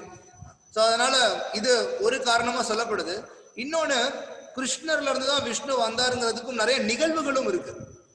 ஒரு நிகழ்வு என்ன அப்படின்னா, கிருஷ்ணர் தோன்றின சமயத்துல வசுதேவர் தேவகிக்கு கிருஷ்ணர் மகனா பிறந்த சமயத்துல பார்த்தோம் அப்படின்னா, அவர் குழந்தைய பிறக்கும் பொழுதே பட்டு பீதாம்பரம், அவர் கிரீடம் எல்லாமே அணிஞ்சு அவர் தோன்றுறார். ஸோ அந்த இடத்துல அவர் காட்டுறார், பாருங்க நான் தான் விஷ்ணு அப்படிங்கிறதையும் அங்க கிருஷ்ணர் காட்டுறார். இன்னொரு சூழ்நிலையில பிரம்ம விமோகன லீலையிலையும் நம்ம பார்க்கிறோம். பிரம்மா எல்லா குல சிறுவர்கள் கிருஷ்ணோட எல்லா நண்பர்களையும் திருடிட்டு, யார் இந்த பையன், இந்த சின்ன பையனப்ப எல்லாரும் கடவுள் கடவுளுங்கிறாங்க, இப்ப நான் பாரு எவ்வளவு பெரிய ஆளுன்னு காட்டுறேன் அப்படின்னு சொல்லி எல்லா இடைச்சிறுவர்களையும் திருடிட்டு அவருடைய லோகத்துக்கு போறார். போயிட்டு அவங்கள ஒரு ஓரமா வச்சுட்டு திரும்பி பாக்குறாரு. பார்த்தா மறுபடியும் எல்லா பசங்களும் கீழே இருக்காங்க. என்னடா இது, இப்பதான் இங்க வச்சோம் அப்படின்னு பார்த்தா இங்கேயும் இருக்காங்க அங்கேயும் இருக்காங்க. ஒரே குழப்பத்தை நிக்கிறார். அந்த சமயத்துல கிருஷ்ணர் பிரம்மா காட்டுறார், இது எல்லாமே என்னுடைய விரிவாக்கம் தான், மேலும் இவங்க எல்லாருமே விஷ்ணு தத்துவம் அப்படின்னு சொல்லிட்டு தான் அந்த விஷ்ணு, என்னுடைய விரிவாக்கம் தான் அந்த விஷ்ணு அப்படின்றத பகவான் காட்டுறார். சோ அதனால நம்ம புரிஞ்சுக்கணும், கிருஷ்ணர் தான் மூலமான நபர். அதுல அவர் இடத்துல இருந்து எல்லா அவதாரங்களும் தோன்றுறாங்க. இப்போ அப்படின்னா எத்தனை அவதாரங்க திடீர்னு இப்போ புத்தர் உள்ள சேர்த்துனீங்க, 10 ஆச்சு. ஆரம்பத்திலே உபன்யாசத்துல பார்த்தோம், இலக்கிய அவதாரம்னு ஒண்ணு சொன்னீங்க, கருணை அவதாரம்னு சொன்னீங்க, எக்கச்சக்கமா அவதாரங்கள் இருக்கு. மொத்தம் எத்தனை தான், ஏதாவது ஒரு குறிப்பிட்ட எண்ணிக்கை இருக்கா? ஏதோ 108, 16 இந்த மாதிரி ஏதாவது எண்ணிக்கை இருக்கா அப்படின்னா, அவதாரங்கள் அப்படிங்கிறது இந்த மாதிரி ஒரு 6 வகைப்படுத்தப்படுது. லீலா அவதாரம், புருஷ அவதாரம், குண அவதாரம், யுக அவதாரம், மன்வந்தர் அவதாரம், சக்தியாவேஷ அவதாரம் அப்படின்னு. இப்ப நம்ம 10 அவதாரங்கள்னு பார்த்தோம் இல்லையா, அதெல்லாம் இந்த முதல்ல இருக்கக்கூடிய லீலா அவதாரங்கள். பகவானுடைய ஒரு குறிப்பிட்ட லீலையை புரியணுன்ற நோக்கத்துக்காக தோன்றக்கூடிய அவதாரங்கள். அதுலயும் முதன்மையானது இந்த 10 சொல்லப்படுதே தவிர வெறும் 10 தான் அந்த லீலா அவதாரம் கிடையாது. எக்கச்சக்கமான அவதாரங்கள் அதுக்குள்ள இருக்காங்க. அதே போலதான் மீதி நீ ஒரு கேட்டகரிக்குள்ள போனாலும் எக்கச்சக்கமான அவதாரங்கள் இருக்காங்க. இது சாஸ்திரத்துல விளக்கப்பட்டிருக்கு. புருஷ அவதாரங்கள்ன்றது யாரு, குண அவதாரங்கள்ன்றது யாரு, சக்தியாவேஷ அவதாரங்கள் யாரு, யுக அவதாரம் யாரு, மன்வந்த அவதாரம் யாரு, எக்கச்சக்கமான அவதாரங்கள் இருக்காங்க அப்படின்றத நம்ம இதுல இருந்து தெரிஞ்சுக்கிறோம். வெறும் இந்த லீலைகளுக்கு வெளிப்படுத்தக்கூடியது மட்டும் கிடையாது. பகவான் பார்த்தீங்கன்னா நம்மளோட அவரை ஒப்பிடுறோம். நம்மளால ஒரு இடத்துல தான் இருக்க முடியும், நம்மளால இங்கேயும் இருந்துட்டு இன்னொரு இடத்துலயும் இருக்க முடியாது. சரி, இப்ப பகவான் பாத்தீங்கன்னா பல ரூபங்கள் எடுக்கிறார், பல இடங்கள்ல இருக்காருன்னு சொன்னா புரிஞ்சுக்கிறதுக்கு நமக்கு ஆச்சரியமா இருக்கு. ஆனா உண்மையிலேயே நீங்க பார்க்கக்கூடிய எல்லா விஷயமுமே பகவான்ல இருந்து வெளியில வந்த விஷயங்கள் தான். இப்ப நம்ம இருக்கக்கூடிய பௌதிக உலகமே எடுத்துக்கோங்க. இந்த பௌதிக மொத்த பிரபஞ்சமுமே சாஸ்திரம் விளக்குது, பகவானுடைய உடல்ல இருக்கக்கூடிய இந்த துவாரங்கள் இருக்கும் இல்லையா, ஒரு முடி இருக்கக்கூடிய துவாரங்கள், அந்த துவாரங்கள்ல இருந்துதான் பிரபஞ்சமே தோன்றுதான். சோ அந்த ஒரு பிரபஞ்சத்துக்குள்ளேயும் பகவான் இருக்கார்.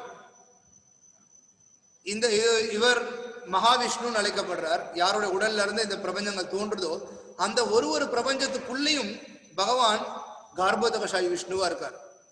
அப்ப யோசிச்சு பாருங்க எத்தனை அவதாரங்கள் இருக்கும்னு. கார்போதகசாயி விஷ்ணுவா மட்டும் ஒரு பிரபஞ்சத்துக்குள்ளேயும் பகவான் இருக்கார். எண்ணில் அடங்காத பிரபஞ்சங்கள் இருக்கான்.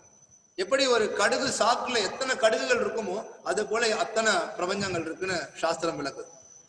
சோ அதுக்குள்ள அத்தனை விரிவாக்கங்களா பகவான் இருக்கார்.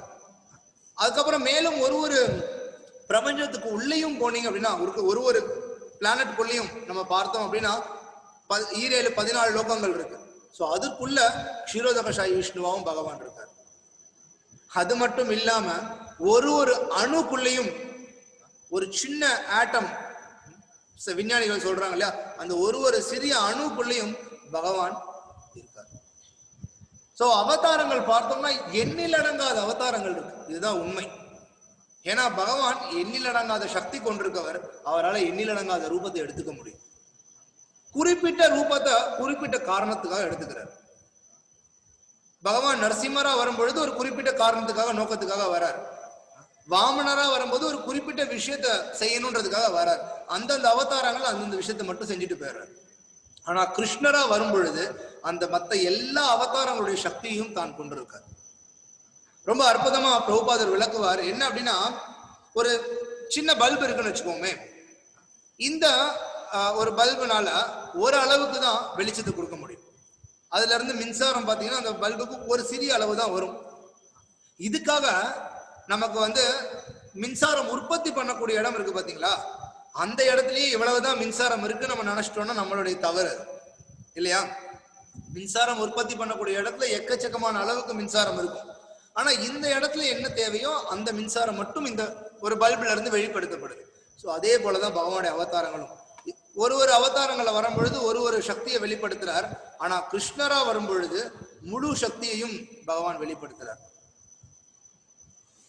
எக்கச்சக்கமான அவதாரங்கள் ஸ்ரீமத் பாகவதம் சொல்லுது. முதல் அத்தியாயம் முதல் காண்டம் 3வது அத்தியாயம் 26வது ஸ்லோகத்துல அவதாராஹி அசங்கேய ஹரே சத்வ நிதேர் த்விஜா யதாவிதாசின குல்யா சரசஸ்ய சஹஸ்ரஷா அப்படின்னு பகவானுடைய அவதாரங்கள் என்ன எத்தனை அப்படிங்கிறது இங்க விளக்கப்படுது. என்னங்க அப்படின்னா அசங்கேய. அசங்கேய அப்படின்னா எண்ணில் அடங்காத அளவும் 10, 16, 108 அப்படிலாம் கிடையாது. எண்ணில் அடங்காத அளவு பகவானுடைய அவதாரங்கள் ரூபங்கள் தோற்றங்கள் இருக்கு. எதோட ஒப்பிடப்படுது அப்படின்னா சரசஸ்ய சஹஸ்ரசா, அதாவது ஒரு சமுத்திரத்திலேயோ இல்லை ஒரு ஓடையிலேயோ ஒரு நதியிலேயோ கூட எத்தனை அலைகள் வருமோ, நீங்க போய் ஒரு ஓரமா ஒரு சமுத்திரத்துல போய் உட்கார்ந்துருக்கீங்க, ஒரு பீச்ல போய் உட்கார்ந்துருக்கீங்க, உட்கார்ந்துட்டு இன்னைக்கு மொத்தம் எத்தனை அலை வருது நான் எண்ணறேன் அப்படின்னு நினைச்சா அதுக்கு முடிவே இருக்காது. ஒரு ஓடையிலையும் அதுதான். பாகவதத்துல இந்த உதாரணம் இந்த ஸ்லோகத்துல கொடுக்கப்படுது. ஸோ எப்படி அந்த அலைகள் ஒண்ணுக்கு பின்னாடி ஒண்ணு வந்துகிட்டே இருக்கோ தொடர்ந்து, அது போல பகவானுடைய அவதாரங்களும் ஒன்றன் பின் ஒன்றா எக்கச்சக்கமான அவதாரங்கள் இருக்கு அப்படின்னு. ஏகப்பட்ட அவதாரங்கள், நம்மளால அவ்வளவு விஷயங்களையும் தொடர்ந்து பார்க்க முடியாது. ஆனா நம்ம புரிஞ்சிக்க வேண்டியது எல்லா அவதாரங்களுக்கும் மூலம் கிருஷ்ணர். ஸோ கிருஷ்ணர்ல இருந்து தான் மீது எல்லா அவதாரங்களும் தோன்றாங்க. கிருஷ்ணர் தான் எல்லா அவதாரங்களுக்கும் மூலம்ங்கிறத நம்ம தெரிஞ்சுக்கணும். பிரம்ம சம்ஹிதையில பிரம்மதேவர் சொல்றார், கிருஷ்ணர் எப்படின்னா முதல் மெழுகுவர்த்தி போல. அந்த முதல் மெழுகுவர்த்தியை கொண்டு நீங்க எத்தனை மெழுகுவர்த்தி ஏத்தினாலும் எல்லா மெழுகுவர்த்தியும் வெளிச்சத்தை கொடுக்கும். எல்லா மெழுகுவர்த்தியும் ஒண்ணுதான் வெளிச்சத்தை கொடுக்குது. இருந்தாலும் மற்றத ஒப்பிடுகையில இதுதான் முதல்ல ஏற்றப்பட்ட மெழுகுவர்த்தி இல்லையா? அதே போலதான் கிருஷ்ணர் பரமபுருஷ பகவான். பாகவதம் சொல்லுது ஏதே சாம்ச கலாஃப் பும்ச கிருஷ்ணஸ்து பகவான் ஸ்வயம். கிருஷ்ணர் தான் ஸ்வயம் பகவான். அவரிடத்துல இருந்து மற்ற எல்லா அவதாரங்களும் இந்த மாதிரி மெழுகுவர்த்தி எப்படி எக்ஸ்பேண்ட் ஆகுதோ அது போல. இப்ப நம்ம இந்த இடத்துல ஒண்ணு தவற நினைச்சிடக்கூடாது. பகவான் அவருடைய சக்தியை இன்னொரு இடத்துக்கு கொடுக்கறதுனால அவருடைய சக்தி குறைஞ்சு போயிடுது. பகவான் தன்னில இருந்து ஒரு அவதாரமா விரிவடைகிறார். அந்த அவதாரத்துக்கு ஒரு 10% சக்தியை கொடுத்தாருன்னா இவர்கிட்ட 90 தான் இருக்கு. இன்னொரு அவதாரத்துக்கு ஒரு 30% கொடுத்தாருன்னா இவர்கிட்ட இருந்து அந்த இன்னொரு 30% குறைஞ்சு போயிடுச்சு அப்படின்னு நம்ம தவறா நினைச்சிடக்கூடாது. பௌதிக உலகத்துல அப்படி இருக்குது. பௌதிக உலகத்துல கூடிய செயல்கள் பார்த்தீங்க அப்படின்னா, இப்ப உங்ககிட்ட ஒரு 20 பழம் இருக்கு அப்படின்னா அதுல இருந்து நீங்க ஒரு பழமா வெளியில எடுக்கும் பொழுது அந்த பழத்தினுடைய எண்ணிக்கை குறையும், ஒரு சமயத்துல 0 ஆயிடும். கரெக்டா? ஆனா பகவான் அப்படி கிடையாது. பகவான் ஓம் பூர்ணம் அதஃப் பூர்ணம் இதம் பூர்ணாத் பூர்ணம் உதச்சதே பூர்ணஸ்ய பூர்ணமாதாய பூர்ணமேவா வசிஷ்யதே அப்படின்னு உபனிஷத்துக்கள்ல விளக்கப்படுது. பூரணமான நபர் அவர். அவர்ல இருந்து எதுவுமே குறையறது கிடையாது. அவர் தான் தொடர்ந்து வந்துகிட்டே இருக்கு விஷயங்கள். ஏன் அப்படின்னா அவருக்கு எல்லா சக்தியும் இருக்கு. அவர் தான் உச்ச கட்டுப்பாட்டாளர், உச்ச அனுபவிப்பாளர், உச்ச சுதந்திரம் உடையவர். இன்னைக்கு நம்ம பார்க்கலாம், மொத்த இந்தியாவும் கொண்டாடிட்டு இருக்கு. என்னது? ஆகஸ்ட் 15 சுதந்திர தினம். நம்ம எல்லாரும் சுதந்திரமானவர்கள். 1947 வந்து ஏகப்பட்ட நபர்கள் தலைவர்கள் போராடி நம்ம நாட்டுக்கு சுதந்திரம் வாங்கி கொடுத்துருக்காங்க அப்படின்னு சொல்லிட்டு மக்கள் இன்னைக்கு 75வது ஆண்டு கொண்டாடிட்டு இருக்காங்க இல்லையா? சுதந்திரம் அடைஞ்சதுல இருந்து 75 வருஷம் ஆயிடுச்சு. நம்ம எல்லாரும் அவ்வளவு சுதந்திரமான நபர்கள் அப்படின்னு சொல்லி மக்கள் கருதிட்டு இருக்காங்க. சுதந்திரம் அடைந்த அந்த சமயத்துல பார்த்தீங்கன்னா மொத்த நாடு முழுவதும் ஏகப்பட்ட கொண்டாட்டம். அப்பம் இருந்த ஒரு பத்திரிகை இது, ரிபப்ளிக் நேஷன் அப்படின்ட்டு. ஸோ அதுல பாத்தீங்கன்னா ஆகஸ்ட் 15, 1947 இந்தியா சுதந்திரமான சமயத்துல பார்க்கலாம், புதிய சரித்திரம் படைக்க போறோம் நம்ம. ஒரு புதிய அத்தியாயம் உருவாயிருக்கு, ரைஸ் ஆஃப் நியூ எரா. இதுக்கப்புறம் வந்து நம்ம இந்தியா பாத்தீங்கன்னா பல சாதனைகளை புரிய போகுது. இந்தியா ஃப்ரீடம், இந்தியா ரொம்ப சுதந்திரமானது. எங்க பார்த்தாலும் செலிப்ரேஷன், எங்கனாலும் கொண்டாட்டம் தான். யோசிச்சு பாருங்க, சுதந்திரம் கிடைச்சுன்னா மக்கள் எப்படி நினைச்சிருக்காங்க, நம்ம சுதந்திரமானவர்கள் இருக்கிறதுலே நம்ம இனிமேல் சந்தோஷமா இருக்க போறோம், எல்லாமே நம்ம கையில தான். இப்ப 75 வருஷம் ஆயிடுச்சு, இன்னைக்கு மக்கள் வந்து கொண்டாடிட்டு இருக்காங்க. அப்போ அந்த சந்தோஷமானது 75 மடங்கு ஜாஸ்தியா இருக்கும் இல்லையா? ஆனா உண்மை என்ன? எங்க பார்த்தாலும் கொலை, கற்பழிப்பு. இது வந்து இந்தியாவில் இருக்கக்கூடிய ஒரு சென்செக்ஸ். அதாவது தினசரி இந்தியாவில் 92 பெண்கள் கற்பழிக்கப்படுறாங்க. விவாகரத்து நம்ம முன்னாடியே பார்த்தோம், திருமணம் வெறும் ஒப்பந்தம் தான், எனக்கு பிடிக்கல, தேவையில்லை, கஷ்டமா இருக்கு, உடனே விவாகரத்து. அதை விட மோசமானது கருக்கழைப்பு. இன்னைக்கு முன்னாடியே பார்த்திருந்தோம் ஒரு உபன்யாசத்துல, மிருகங்கள் சமுதாயத்துல கூட கருக்கலைப்புன்றது கிடையாது. ஒரு குட்டி பிறந்தோன்னு நீங்க நம்மளுடைய கோஷாலை இங்க இருக்கு, ஒரு குட்டி பிறந்தோன்னு நீங்க பார்க்கலாம், கண்ணுக்குட்டி பிறந்தோன்னு உடல் முழுவதும் ரத்தம் இருக்கும். எப்படி அந்த கண்ணுக்குட்டி சுத்தம் செய்யப்படுது? ஏதோ தண்ணி கொண்டு வந்து டவல் கொண்டு வந்து துடைக்கணும்னு அவசியமே கிடையாது. அந்த கண்ணுக்குட்டியினுடைய தாய் தன்னுடைய நாக்குனாலேயே அந்த கண்ணுக்குட்டியினுடைய உடல் முழுவதும் சுத்தம் பண்ணும். சோ பாருங்க, மிருகங்கள் மத்தியில கூட அவ்வளவு அன்பு. தன்னுடைய குட்டிக்கு ஏதாவது ஆகுது அப்படின்னா உடனடியா யார் அது கிட்ட வராங்களோ அந்த மாடு முட்டை வரும். நம்ம கோஷாலையில் நீங்க முயற்சி பண்ணி பார்க்கலாம். அப்புறம் அதனுடைய விளைவுகளை பத்தி நம்ம கிட்ட கேட்க கூடாது. மிருகங்கள் மத்தியில அந்த அளவுக்கு அன்பு இருக்கு, அக்கறை இருக்கு. மனிதர்கள் சமுதாயத்துல கிடையாது. அரசாங்கமே இதுக்கு உதவி பண்ணுது. பாதுகாப்பான கருக்கழைப்புக்கு புதிய பயிற்சி திட்டம். ஜஸ்ட் இதுல ஒரு சிலது மட்டும் நான் படிச்சு காட்டுறேன் பாருங்க. தமிழகத்தில் பாதுகாப்பற்ற கருக்கலைப்பால் பெண்கள் உயிரிழப்பதை தடுக்க முதல் கட்டமாக 8 மாவட்டங்களில் அரசு மருத்துவமனை டாக்டர்கள் மற்றும் செவிலியர்களுக்கு MVA எனப்படும் ஒரு வகையான கருக்கலைப்பு முறை குறித்து பயிற்சி அளிக்க அரசு முடிவு செய்துள்ளது. முக்கியமான கருத்து அடுத்த பாயிண்ட்ல தான் வருது. இந்தியாவில் 78% கர்ப்பங்கள் திட்டமிடப்படாத தற்செயலான கர்ப்பங்கள். திட்டமிடப்படாம தற்செயலான கர்ப்பங்கள்னா என்ன? தகாத பாலுறவுன்னு இருக்கும். எவ்வளோ? 1%, 2% இல்ல, 78% அரசாங்கம் சொல்லுது. இதனால் ஆண்டுதோறும் 1 கோடி பெண்களுக்கு கருக்கலைப்பு செய்யப்படுகிறது. யோசிச்சு பாருங்க, எவ்வளவு பெரிய பாவ செயல் நடக்குது. இது மொத்த இந்தியாவை பத்தியோ மொத்த உலகத்தை பத்தியோ பேசல, வெறும் தமிழ்நாட்டை பத்தி மட்டும் இதுல பேசப்பட்டிருக்கு. அதுக்கப்புறம் நீங்க இந்தியாவுடைய நிலைமை யோசிச்சு பார்க்கலாம், மொத்த உலகத்திலையும் எந்த அளவு இருக்கணும். இந்தியாவில இப்பவும் கொஞ்சம் கலாச்சாரம் இருந்துட்டு இருக்கு, அந்த சமயத்திலயும் இப்படி இருக்குன்னா நீங்க மொத்த நாட்டையும் யோசிச்சு பார்க்கலாம். இதுதான் நம்மளுடைய சுதந்திரமா? சோ இந்த பிரச்சனை எப்ப வருது அப்படின்னா, இதுல போட்டிருக்கிற மாதிரி திட்டமிடப்படாம கர்ப்பம் ஆயிட்டாங்கன்னா தானே இந்த பிரச்சனை. இப்ப நம்ம என்ன பண்றோம், எனக்கு சுதந்திரம் இருக்குன்னு சொல்லிட்டு இந்த உண்மையில இந்த பிரச்சனை வர்றதுக்கான காரணம் என்ன?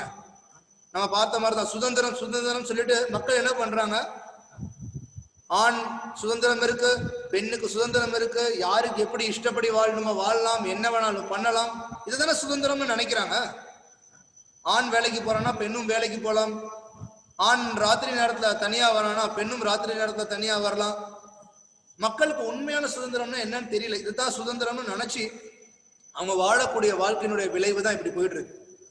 சோ அவங்க என்ன பண்றாங்க, இப்ப இந்த மாதிரி எதிர்பாராம விஷயம் நடந்துடக்கூடாதுன்றதுக்காக அதை விட அடுத்த கட்ட ஒரு செயல், இல்லைன்னா அதுக்கு முன்னாடியே செய்யப்படக்கூடிய செயல், கான்ட்ரசெப்டிவ்ஸ், கருத்தடை. கரு உற்பத்தியாளர் கரு கழைப்பு பண்ணணும்.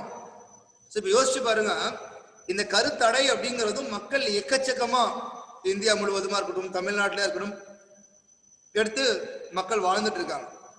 இந்த கருத்தடை பயன்படுத்தி கரு உருவாகாம இருக்கிறவங்க போக மீதி இருக்கக்கூடிய அவங்களுடைய சதவீதம் 78% நம்ம பார்த்தோம். கரெக்டா? சோ அப்போ இந்த கருத்தடை பயன்படுத்தக்கூடியவங்களுடைய எண்ணிக்கையும் நீங்க சேர்த்து பார்த்தீங்கன்னு வைங்க, அப்ப எத்தனை பேர் இந்த மாதிரி தகாத வாழ்க்கை முறையில வாழ்ந்துட்டு இருக்காங்க. மொத்த நாடுமே இப்போ வந்து இந்தியா ஒலிம்பிக்ல தங்க பதக்கம் வென்றதுன்னு சொல்லி கொண்டாடிட்டு இருக்கோம். சமீபத்தில் நடந்தது ஒலிம்பிக். எத்தனை பேருக்கு தெரியும் தெரியல, ஒலிம்பிக்ல கலந்துக்கிற ஒரு வீரர்களுக்கும் ஆணுரை வழங்கப்படும். காண்டம் ஒரு வீரர்களுக்கும் 1-2 கிடையாது, 100 சோ இந்த வருடம் வந்து கொரோனா பாதிப்பு இருக்கிறதுனால அதனுடைய எண்ணிக்கையை குறைத்து ஏதோ 15-16 தான் கொடுத்தாங்களாம். அதனால வீரர்கள் எதிர்ப்பு தெரிவிச்சாங்க. நம்ம அந்த ஒலிம்பிக்ல கலந்து கொள்ளக்கூடிய நபர்களை வந்து பாராட்டிட்டு இருக்கோம் நம்ம, இல்லையா? அவங்கள வந்து நம்ம ரோல் மாடலா கொண்டு அவங்கள போல நானும் ஒரு நாள் வரணும்னு நினைச்சிட்டு இருக்கோம். பட் அவனுடைய குணாதிசயம் பாருங்க எப்படி இருக்குன்னு. ஏன்னு கேட்டோம்னா மக்கள் என்ன சொல்லுவாங்க, இது என்னுடைய சுதந்திரம். ஆனா இந்த சுதந்திரத்தினுடைய விளைவு தான் நம்ம இப்ப முன்னாடி ஆரம்பத்திலே பார்த்தது போல முன்னேற்றம் தான். 75 வருஷத்துல முன்னேற்றம் நடந்திருக்கு. என்ன முன்னேற்றம்? வன்முறையில முன்னேற்றம், வேலையில்லா திண்டாட்டத்துல முன்னேற்றம், கொலையில முன்னேற்றம், தற்கொலைகள்ல முன்னேற்றம், கற்பழிப்பு, ஊழல், போதை, விவாகரத்து, இன்னும் சொல்லிட்டே போயிட்டே இருக்கலாம். இதுதான் நம்மளுடைய சுதந்திரத்தினுடைய விளைவா நமக்கு கிடைச்சிட்டு இருக்கிறது. அந்த முதல் செய்தித்தாளை நம்ம பார்த்த மாதிரி இதுக்கப்புறம் புது வரலாறு படைக்க போறோம், இதுக்கப்புறம் சந்தோஷமாவே இருக்க போறோம், நடக்கல. 75 ஆண்டுகள் இன்னும் மோசமா கீழே போயிட்டு இருக்கும். ஏங்க அப்படின்னா, சுதந்திரத்தை நம்ம தேடுறத தவறு கிடையாது, ஆனா உண்மையான சுதந்திரம் என்ன நமக்கு தெரியல.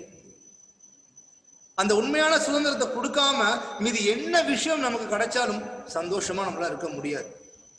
ரொம்ப எளிமையான உதாரணம் சாஸ்திரங்கள்ல இருந்து நம்ம பார்க்கிறோம். சில பிரபுபாதர் கொடுப்பார். மீன், ஒரு மீனுடைய உண்மையான சுதந்திரம் என்ன? தண்ணியில வாழ்றது. அந்த சுதந்திரத்தை விட்டுட்டு அந்த மீனுக்கு நீங்க ஒரு சேர் கொடுக்கலாம், நிறைய பணம் கொடுக்கலாம், அழகான ஒரு பெண் மீனை கொடுக்கலாம், உணவு கொடுக்கலாம், போதைப் பொருட்கள் கொடுக்கலாம். அந்த மீனால சந்தோஷமா இருக்க முடியுமா? முடியாது. அதேதான் இங்கேயும். விஞ்ஞான முன்னேற்றத்தை நீங்க கொடுக்கலாம், 4G 5G 6G கொடுக்கலாம், ஸ்மார்ட் போன்ஸ் கொடுக்கலாம், பெரிய புதுசு புதுசா மருந்துகள் நீங்க கண்டுபிடிக்கலாம்.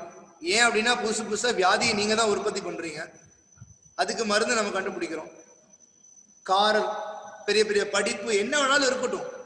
ஆனா எப்படி அந்த மீன் தண்ணியில இல்லைன்னா வேற எதை கொடுத்தாலும் சந்தோஷமா இருக்க முடியாதோ, தண்ணியில இருக்கிறது தான் அதனுடைய உண்மையான சுதந்திரமோ, அது போல நம்ம எப்பொழுதுமே பகவானை சார்ந்து இருக்கிறது தான் நம்முடைய உண்மையான சுதந்திரம். மக்கள் நினைக்கிறாங்க சுதந்திரம் அப்படின்னா யாருக்கிட்டையும் சரணடையாம இருக்கிறது தான் சுதந்திரம். நம்ம ஆங்கிலேயர்கிட்ட சரணடைஞ்சிருந்தோம், அதுல இருந்து வெளியில வந்துட்டோம்னா சுதந்திரம். யாருக்கும் அடிமையா இருக்கக்கூடாது, யாருக்கிட்டையும் கீழ்ப்படிந்து இருக்கக்கூடாது, இது சுதந்திரம் நினைக்கிறாங்க. ஆனா ஆத்மாவுடைய சுதந்திரம் அது கிடையாது. ஆத்மா எப்போ பகவான் கிட்ட சரணடைந்தவனா இருக்கானோ, கீழ்ப்படிந்து இருக்கானோ, அப்பதான் அவன் சுதந்திரமானவனா இருக்கான். சோ பகவான் கிட்ட பிரபுபாதர் அதுதான் சொல்றார், real independence means complete faith in the mercy of the Lord without dependence on the conditions of matter. வேற எந்த விஷயத்தையும் சார்ந்து இருக்காம பகவானை நம்ம முழுமையா சார்ந்து இருந்தோம் அப்படின்னா அதுதான் நம்மளுடைய உண்மையான சுதந்திரம். அதுதான் நம்மளை சந்தோஷமான நிலையில வச்சிருக்கும்.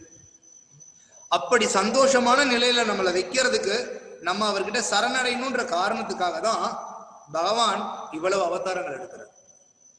நம்ம பார்த்தோம் இல்லையா, பகவான் எண்ணிலடங்காத அவதாரங்கள்ல வர்றாருன்னு. எதுக்குங்க அப்படின்னா அவருக்கு எந்த அவசியமும் கிடையாது. அவர் ஆயிரக்கணக்கான அவதாரங்கள்ல வந்தாருன்னா அவருக்கு ஏதோ ஒரு லாபம் கிடைக்க போதா? கிடையவே கிடையாது. இந்த மாதிரி பல செயல்களை நான் வந்து செய்யும் பொழுது இதுலயாவது நீ ஈர்ப்படைந்து என் பக்கம் திரும்புவியா, என்கிட்ட சரணடைவியா அப்படின்றத பகவான் பார்க்கிறார். சோ பகவான் அதனால்தான் எப்பொழுதுமே எப்படி ஒரு தந்தை தன்னுடைய குழந்தைகளுடைய நலனை பத்தி மட்டுமே யோசிப்பாரோ, அதே போல பகவான் எப்பொழுதுமே நம்ம அவருடைய சேவகர்களான நம்மளுடைய நலனை பத்தி மட்டுமே அவர் யோசிச்சு அவர் எல்லா செயல்களையும் புரிகிறார். இவ்வளவு அவதாரங்களா வரார். ஸோ அதனால இன்னைக்கு நம்ம அதான் இந்த விஷயத்தை தான் நம்ம புரிஞ்சுக்கிறோம். பகவான் எண்ணிலடங்காத அவதாரங்களை உடையவர். நம்ம நினைச்சிட்டு இருந்த மாதிரி 10 அவதாரங்களோ கிடையாது, 10, 11, 16 கிடையாது. எண்ணிலடங்காத அவதாரங்கள். எப்படி சமுத்திரத்துல அலைகள் தொடர்ந்து வந்துட்டே இருக்குமோ அது போல அவதாரங்களை உடையவர். முதல் விஷயம் நம்ம தெரிஞ்சுக்கிட்டது. ரெண்டாவது, கிருஷ்ணர் அந்த தசாவதாரத்துல ஒரு நபர் கிடையாது. அந்த தசாவதாரத்துக்கும் மூலம் அவர் தான் அப்படின்றத நம்ம தெரிஞ்சுக்கிட்டோம். மூணாவது, விஷ்ணுவுக்கும் கிருஷ்ணர் தான் மூலம். கிருஷ்ணரிடத்துல இருந்து தான் விஷ்ணுவும் வரார். எல்லா அவதாரங்கள் நம்ம பார்த்த அந்த லீலை அவதாரமா இருக்கட்டும், யுக அவதாரமா இருக்கட்டும், குண அவதாரமா இருக்கட்டும், இந்த 6 வகைகள் பார்த்தோம். எல்லாருமே கிருஷ்ணரிடத்துல தான் தோன்றுறாங்க. இந்த பிரபஞ்சமும் சரி நம்மளும் சரி எல்லாருமே கிருஷ்ணருடைய சக்தி தான், கிருஷ்ணருடைய சேவகர்கள் தான் அப்படின்றத நம்ம புரிஞ்சுக்கிறோம். மேலும் இன்னைக்கு இன்னொரு முக்கியமா நம்ம தெரிஞ்சுக்க வேண்டியது, உண்மையான சுதந்திரம் அப்படின்றது நம்மளுடைய சுதந்திரம் அப்படின்னா நம்ம பகவான் கிட்ட சரணடைகிறது தான் நம்மளுடைய சுதந்திரம். அந்த விஷயம்தான் நமக்கு முழுமையான சுதந்திரத்தை கொடுக்கும். நம்மளால முழுமையான ஆனந்தத்தை உணர முடியும். அதை விட்டுட்டு மீதி எதுனாலும் நம்ம நினைச்சிட்டு சுதந்திரம் நினைச்சு செயல்பட்டோம்னா நம்ம பார்த்த இந்த விளைவுகள் தான் நமக்கு நடக்கும். ஸோ இன்னைக்கு உபன்யாசத்துல வந்து நம்ம இந்த விஷயங்களை தெரிஞ்சுக்கிறோம். மேலும் இப்போ நம்ம பார்த்த மாதிரி குறிப்பா கிருஷ்ணனுடைய அவதாரமானது மூலம் அப்படின்னு பார்த்தோம்.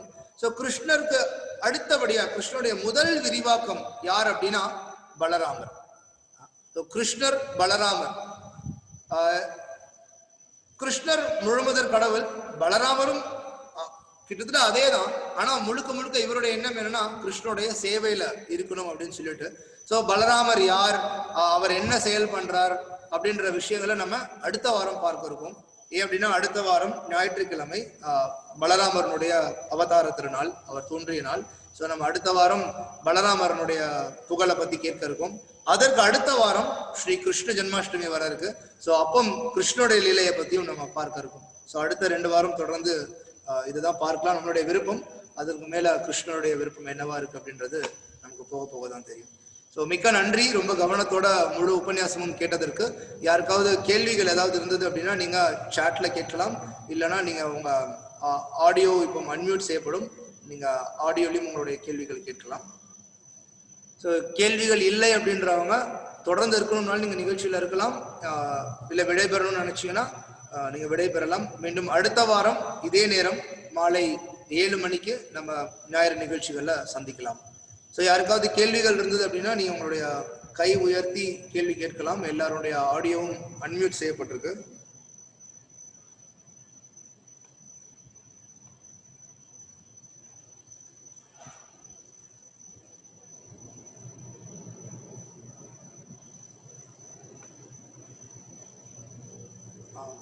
கலை அப்படின்றவங்க கை உயர்த்திருக்கீங்க. ஸோ நீங்க உங்களுடைய கேள்வி கேட்கலாம்.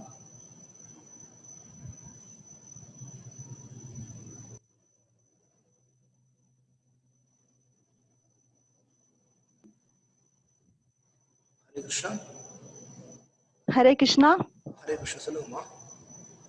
பிரபு, எனக்கு என்ன ஒரு டவுட்னா, இப்ப கிருஷ்ணரும் மகாபிரபு 2 பேரும் ஒருத்தரே தான், அவங்களுக்குள்ள எந்த வித்தியாசமும் இல்லைன்னு சொல்றாங்க இல்லையா?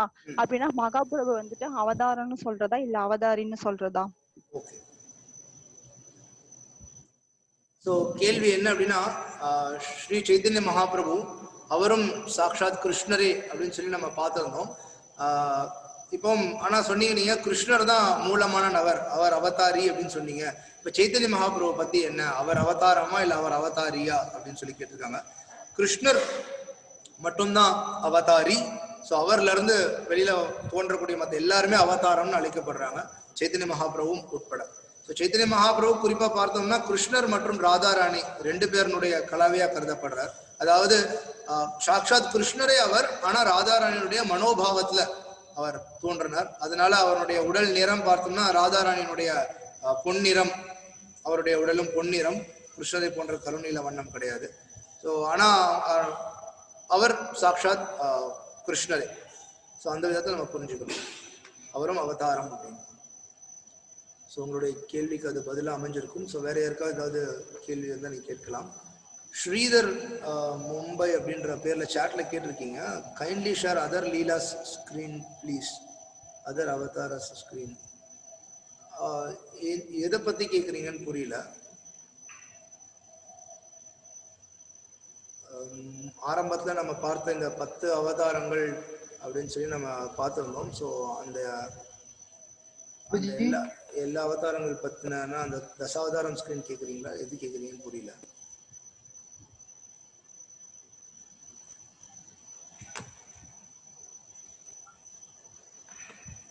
நீங்க ஆடியோ மூலியமா சொன்னீங்கன்னா உதவியா இருக்கும். ஹரே கிருஷ்ணா சொல்லுங்க. அந்த நீங்க அவதாரங்கள் சொன்னீங்க இல்லையா, லீலா அவதாரம், புருஷ அவதாரம், அதுக்கு அடுத்தது ஒரு ஸ்கிரீன் ஒன்னு டிஸ்ப்ளே பண்ணுங்க. Okay okay. ஸோ நம்ம அவதாரங்கள் பத்தி சொல்லியிருந்தோம். இந்த மாதிரி வகைகள் 6 கேட்டகரியா பிரிக்கப்பட்டிருக்கு அப்படின்னு சொல்லிட்டு. ஸோ இந்த அவதாரங்கள் பத்தி அவர் கேட்குறாங்க. ஒரே செகண்ட் நான் ஸ்கிரீன் ஷேர் பண்றேன்.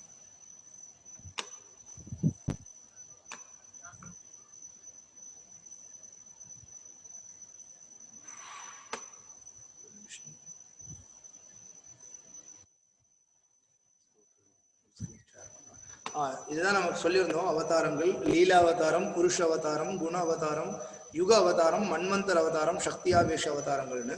ஸோ இது வந்து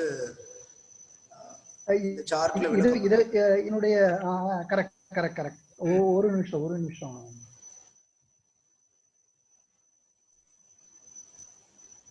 ஸோ இது பாகவதத்துல, ஸ்ரீமத் பாகவதத்துல விளக்கப்பட்டிருக்கு இந்த அவதாரங்கள் பத்தி. ஸ்ரீல பிரபுபாதர் பல பொருளறைகள்லையும் இதை பத்தி சொல்லியிருக்கார்.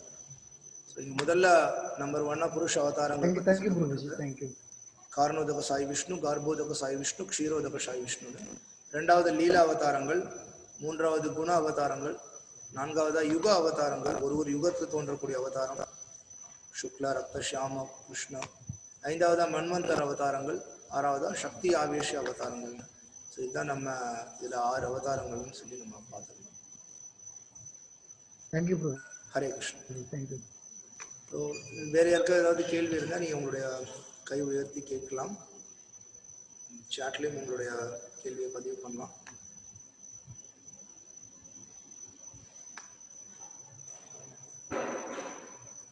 எந்த விதமான சந்தேகமாக இருந்தாலும் நீங்கள் கேட்கலாம். இந்த உபன்யாசத்துல இருந்து கேட்கலாம், இல்லை கடந்த சில வாரங்கள் நம்ம பார்த்ததுல இருந்து கூட நீங்கள் கேட்கலாம். ஏன்னா எந்த அளவுக்கு நம்மளுடைய சந்தேகங்களை தெளிவுபடுத்திக்கிறோமோ அந்த அளவுக்கு நம்ம கிருஷ்ண பக்தியை பத்தி இன்னும் தெளிவா புரிஞ்சு நம்ம முன்னேற்றம் அடைய முடியும். சந்தேகங்கள் இருக்கும் பொழுது நம்பிக்கை பலமானதா இருக்காது. ஸோ அதனால உங்களுக்கு கேள்விகள் இருந்தா நீங்க கேட்கலாம். கை உயர்த்தினீங்க அப்படின்னா யாருக்காவது கேள்வி இருந்ததுன்னா நமக்கு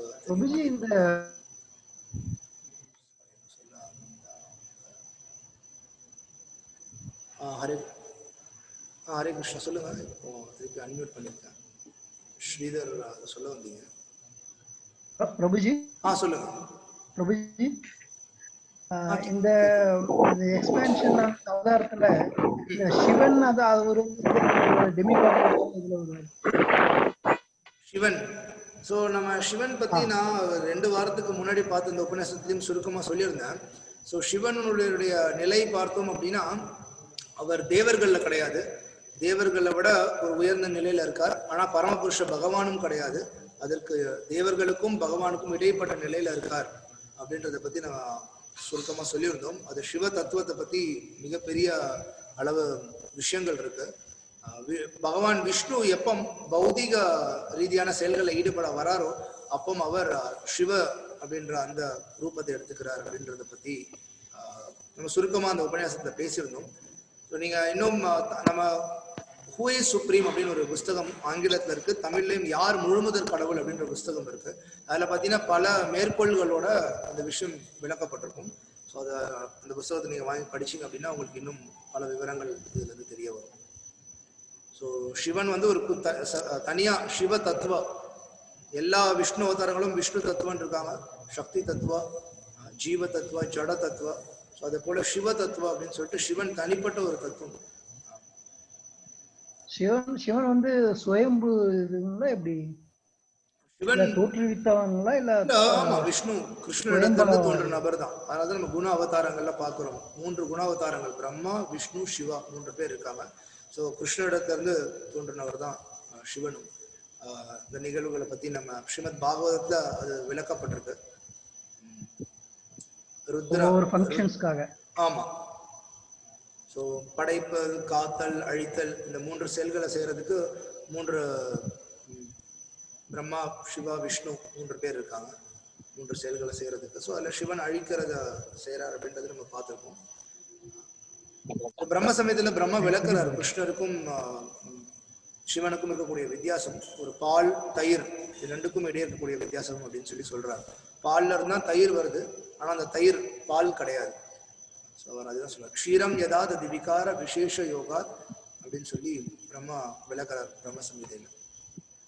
ஹரே கிருஷ்ணா. அந்த ஒரு வாசகத்துல வந்து ஒரு இதுல சொல்லுவாங்க இது மாதிரி பிரம்மா அயன் 2 பேருக்கும் அப்பாற்பட்டவர்களாக 2 பேருக்குமே தெரியாம இருந்தோம் அப்படின்ட்டு. யார் வந்து பெரியவங்க யார் பெரியவங்க இந்த 3 பேருடைய இதுல வரும்போது 2 பேருக்குமே வந்து முடிவும் ஆரம்பமும் தெரியல அப்படின்றவுல அந்த திருவாசகத்துல வந்து நிறைய இடத்துல வந்து மாணிக்க வாசகருடைய இதுல வந்து நிறைய இடத்துல வந்து அயன்மால் அறியாதவர் அப்படின்றவுல காமிச்சிருக்காங்க. சிவனை பத்தி நீங்க சொல்றீங்க. ஆமா, அது திருவாசகத்துல வரும். ஆமா. சோ நம்ம பார்க்கிறோம் புராணங்கள், நம்ம ஸ்ரீமத் பாகவதம் பத்தி சொல்றோம். ஸ்ரீமத் பாகவதம் பத்தி நம்ம 2 வாரத்துக்கு முன்னாடி ஒரு உபன்யாசம் பார்த்திருந்தோம். ஸோ அந்த ஸ்ரீமத் பாகவதம் பத்தி பார்த்தப்போ இது 18 புராணங்கள்ல மகா புராணங்கள் 18 இருக்கு. அதுல பாகவதம் ஒரு முக்கியமான புராணம்னு சொல்லி பார்த்திருந்தோம். அதுல பாத்தீங்கன்னா 18ல 6 புராணங்கள் சத்துவ குணத்துல இருக்கிறதா விளக்கப்படுது. சத்துவ குணத்துல இருக்கு அப்படின்னா அதுல இருக்கக்கூடிய விஷயங்களானது மக்களை வந்து சத்துவ குணத்துல மேலோங்கி வர்றதுக்காக இந்த புராணங்கள் இருக்குன்னு. ஸோ 6 புராணங்கள் ரஜோ குணத்தையும் 6 புராணங்கள் தமோ குணத்தையும் ஒருத்தனுக்கு அந்த நிலைகள்ல இருக்கு, அந்த நிலையில இருக்க மக்களுக்காக இருக்கு அப்படின்னு சொல்லப்படுது. ஸோ எந்த புராணங்கள்லாம் விஷ்ணுனுடைய புகழை பத்தி, விஷ்ணுடைய முதன்மையான நிலையை பத்தி சொல்லலையோ அது வந்து சத்துவகுணத்தில் இருக்கக்கூடிய புராணங்களா கருதப்படுறது கிடையாது. ஸோ இது நம்ம புராணங்கள்லேயே இதுக்கான விளக்கங்கள் கொடுக்கப்பட்டிருக்கு. அண்ட் மேலும் நம்ம பல இடங்கள்ல பார்க்கலாம் சிவபெருமான் அவரே விஷ்ணுனுடைய வழிபாடை பத்தியும் விஷ்ணு எப்படி உயர்ந்தவர்ன்றதை பத்தியும் பல இடங்கள்ல மேற்கோள் கொடுத்திருக்கிறதையும், சிவ புராணத்துல இருக்கிறதையும், ஸ்கந்த புராணத்துல இருக்கிறதையும், இந்த மாதிரி நிறைய இடங்கள்ல விஷ்ணுடைய முக்கிய தன்மை பத்தி விளக்கப்பட்டிருக்கிறதையும் நம்ம பார்க்கிறோம். ஸோ சிவனே விஷ்ணுவை பத்தி விளக்குறதையும், விஷ்ணு ஆராதனம் தான் சிறந்தது. பார்வதி தேவி கேட்கும் பொழுது சிவபெருமான் சொல்றார், ஆராதனானாம் சர்வேஷாம் விஷ்ணுர் ஆராதனம் பரம் அப்படிங்கிறார். இருக்கிற வழிபாடுகள்லே சிறந்த வழிபாடு விஷ்ணு வழிபாடுறது தான் அப்படின்னு சொல்லி சிவபெருமானே பார்வதி தேவிக்கு சொல்றதை நம்ம பார்க்கிறோம். பல இடங்கள்ல தேவர்கள் பார்த்தீங்கன்னா ஏதாவது பிரச்சனை அப்படின்னா இந்திரன் கிட்ட முதல்ல போவாங்க. அவங்க எல்லாரும் சேர்ந்து பிரம்மாவிடத்துல போவாங்க. பிரம்மாவால தீர்க்க முடியலன்னா பிரம்மா இவங்க எல்லாரையும் கூப்பிட்டு சிவன் கிட்ட போவாரு. சிவன் உடனே என்ன பண்ணுவாருன்னா இவங்க எல்லாரையும் கூப்பிட்டு விஷ்ணு கிடத்துல போவாரு பிரச்சனை தீர்க்கணும் அப்படின்னாலே. பல சந்தர்ப்பங்கள் சூழ்நிலைகளையும் நம்ம அதை பார்க்கிறோம். இந்த மாதிரி எந்த விதத்துல விஷ்ணு உயர்ந்தவரா இருக்காருன்னு. அதே போல விஷ்ணுடைய பக்தர்களும் நீங்க பார்க்கலாம். எல்லா சமயத்திலயுமே அவங்க எப்படி எப்பொழுதுமே இந்த மாதிரி துக்கியா இருக்காங்க. எப்பொழுதுமே தூய்மையானவர்களா மற்றவங்களுடைய நலன் கருதி மட்டுமே இருக்காங்கன்னு. சில சமயத்துல சிவனை வழிபடக்கூடியவங்க கூட நம்ம பார்க்கிறோம். ராவணன் சிவபெருமானுடைய பக்தனா தான் இருந்தான். ஸோ நிறைய விஷயங்கள் சிவ தத்துவத்தை பத்தி பேசணும்னா இருக்கு. இப்ப நம்ம ஆரம்ப வகுப்புகள் பத்தி மீன்ஸ் ஆரம்ப நிலையில இருக்கக்கூடிய புது மக்களுக்காக இந்த உபன்யாசங்கள் கொடுத்துட்டு இருக்கனால ரொம்ப அடிப்படையான விஷயங்களை பத்தி நம்ம பேசிட்டு இருக்கோம். பின்னர் போக போக இந்த விஷயங்களை பத்தி இன்னும் ஆழமா நம்ம பார்க்கலாம். நான் எதுக்காக கேட்டேன்னா நிறைய குழப்பங்கள் வருது இல்ல. ஆமா ஆமா, நீங்க ஸ்ரீமத் பாகவதம் தொடர்ந்து படிங்க. பகவத்கீதை படிங்க முதல்ல, அடுத்தது ஸ்ரீமத் பாகவதம் படிங்க. அதுல ஸ்ரீல பிரபுபாதர் ரொம்ப தெளிவா பல இடங்கள்ல இது முழுவதும் விளக்கியிருக்காரு. ஸோ நமக்கு சந்தேகம் வர்றதுக்கான வாய்ப்பே கிடையாது. ஏன் நான் சொல்ல வர கருத்து இங்க என்ன அப்படின்னா, இப்போ நம்ம இந்த நிறைய விஷயங்களை சொன்னோம் அப்படின்னா எல்லாருக்குமே குழப்பமா இருக்கும். அது கோர்வையா நம்ம திருப்பி எடுத்து சொல்லும் பொழுதுதான் மக்களால் அதை புரிஞ்சுக்க முடியும். ஸோ அதனாலதான் நம்ம சுருக்கமா மேலோட்டமான பதில்களை பத்தி பார்த்துட்டு இருக்கோம்.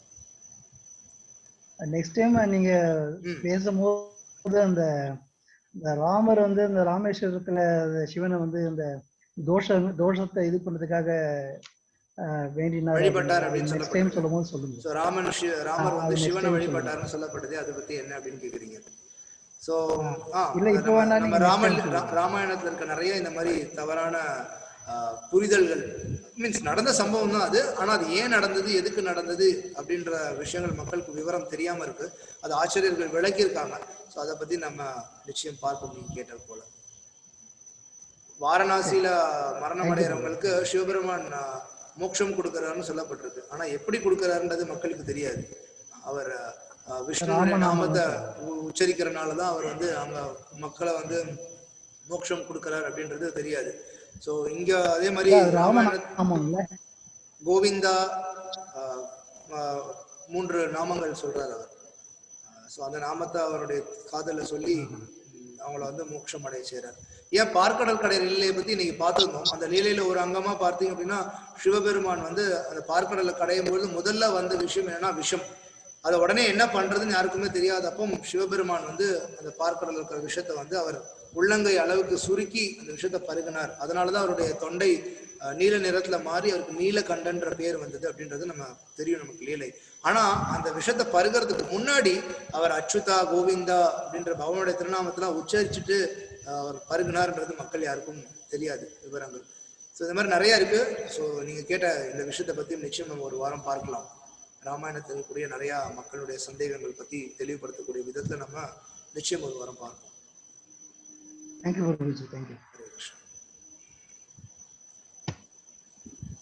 பரமேஸ்வரன் திருமால் அவதாரத்துக்கு பற்றி விளக்கங்கள்னு கேட்டிருக்கீங்க. ஸோ அதான் நம்ம விஷ்ணு பத்தி பார்த்துருந்தோம். மகாவிஷ்ணு, கர்ப்போதக சாய் விஷ்ணு, க்ஷீரோதக சாய் விஷ்ணு அப்படின்னு சொல்லிட்டு. ஸோ பகவான் அந்த விஷ்ணு அவதாரங்கள்ல வரார். இங்க லீலை புரிகிறப்பும் அவர் வெவ்வேறு லீலைகள் தன்னுடைய பக்தர்களுக்காக புரிகிறார். மேலும் பக்தர்கள் எந்த விதத்துல பகவான் கிட்ட என்ன ரசத்துல என்ன உறவுமுறையில பழகணும்னு நினைக்கிறாங்களோ அந்த விதத்துல பகவான் அவங்க கிட்ட பரிவுபகாரம் பண்றதுக்காக வரார்.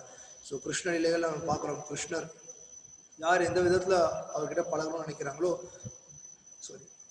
அந்த விதத்துல அவங்க கிட்ட வந்து நடந்துக்கிறார். அதே போலதான் திருமாலும் பல லீலைகள் இருக்கு. வெங்கடேஸ்வர, திருப்பதி, ஸ்ரீரங்கம், ரங்கநாதர், ஏகப்பட்ட லீலைகள் நம்ம பேசிட்டே போயிட்டு இருக்கோம்.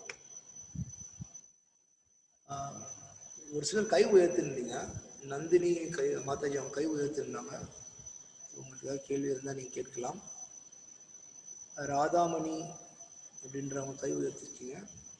ஸோ உங்களுக்கு ஏதாவது கேள்வி இருந்துச்சுன்னா நீங்க கேட்கலாம். ஹரே கிருஷ்ணா பிரபு. ஹரே கிருஷ்ணா, சொல்லுங்கம்மா.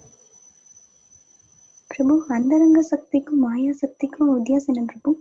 அந்தரங்க சக்திக்கும் மாயா சக்திக்கும் என்ன வித்தியாசம் அப்படின்னு கேட்டிருக்கீங்க. பகவானுடைய சக்திகள் எண்ணில் அடங்காதவை.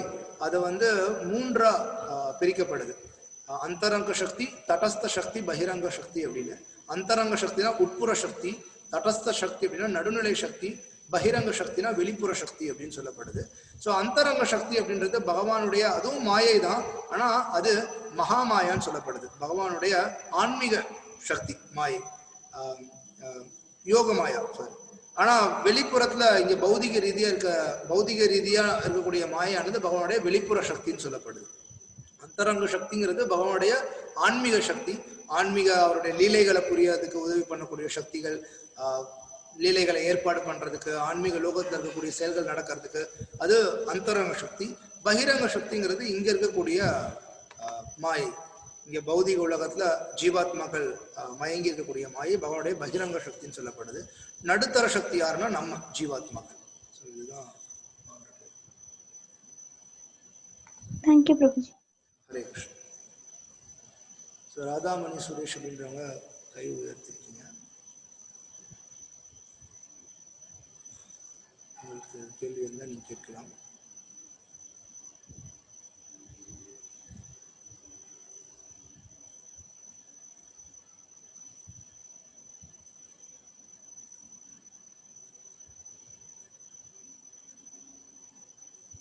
உங்களுக்கு கேள்வி இல்லை அப்படின்னா வேற யாராவது உங்களுடைய கேள்வி இருந்தால் நீங்கள் கை ஊற்றலாம். சாட்ல உங்களுடைய கேள்வி கேட்கலாம். ஆழ்வார் அப்படின்ற ஒரு கேள்வி கேட்டிருக்கீங்க. நமஸ்காரம் பிரபு, நமது ஜபமாலை ஏன் ஒரே அளவாக இல்லாமல் உள்ளது அப்படின்னு. ஸோ ஜபமாலை இருக்கக்கூடிய மணி ஒரு பக்கம் பார்த்தீங்கன்னா பெரிய மணி இருக்கும், ஒரு பக்கத்தில் சின்னதாக முடியும். ஸோ எதற்காக அந்த வித்தியாசம் இருக்கு அப்படின்னு சொல்லி கேட்டிருக்கீங்க. பொதுவா நம்ம வந்து இந்த பெரிய மணி இருக்கக்கூடிய பக்கத்துல இருந்து ஆரம்பிப்போம். ஜபத்தை வந்து நம்ம செய்யும் பொழுது குறிப்பிட்ட காரணம் என்னன்றது எனக்கு அதை பத்தி எதுவும் ஐடியா இல்லை. எதனால குறிப்பா ஒரு பக்கத்துல பெருசா இருக்கு, ஒரு பக்கத்துல சின்னதா இருக்கு.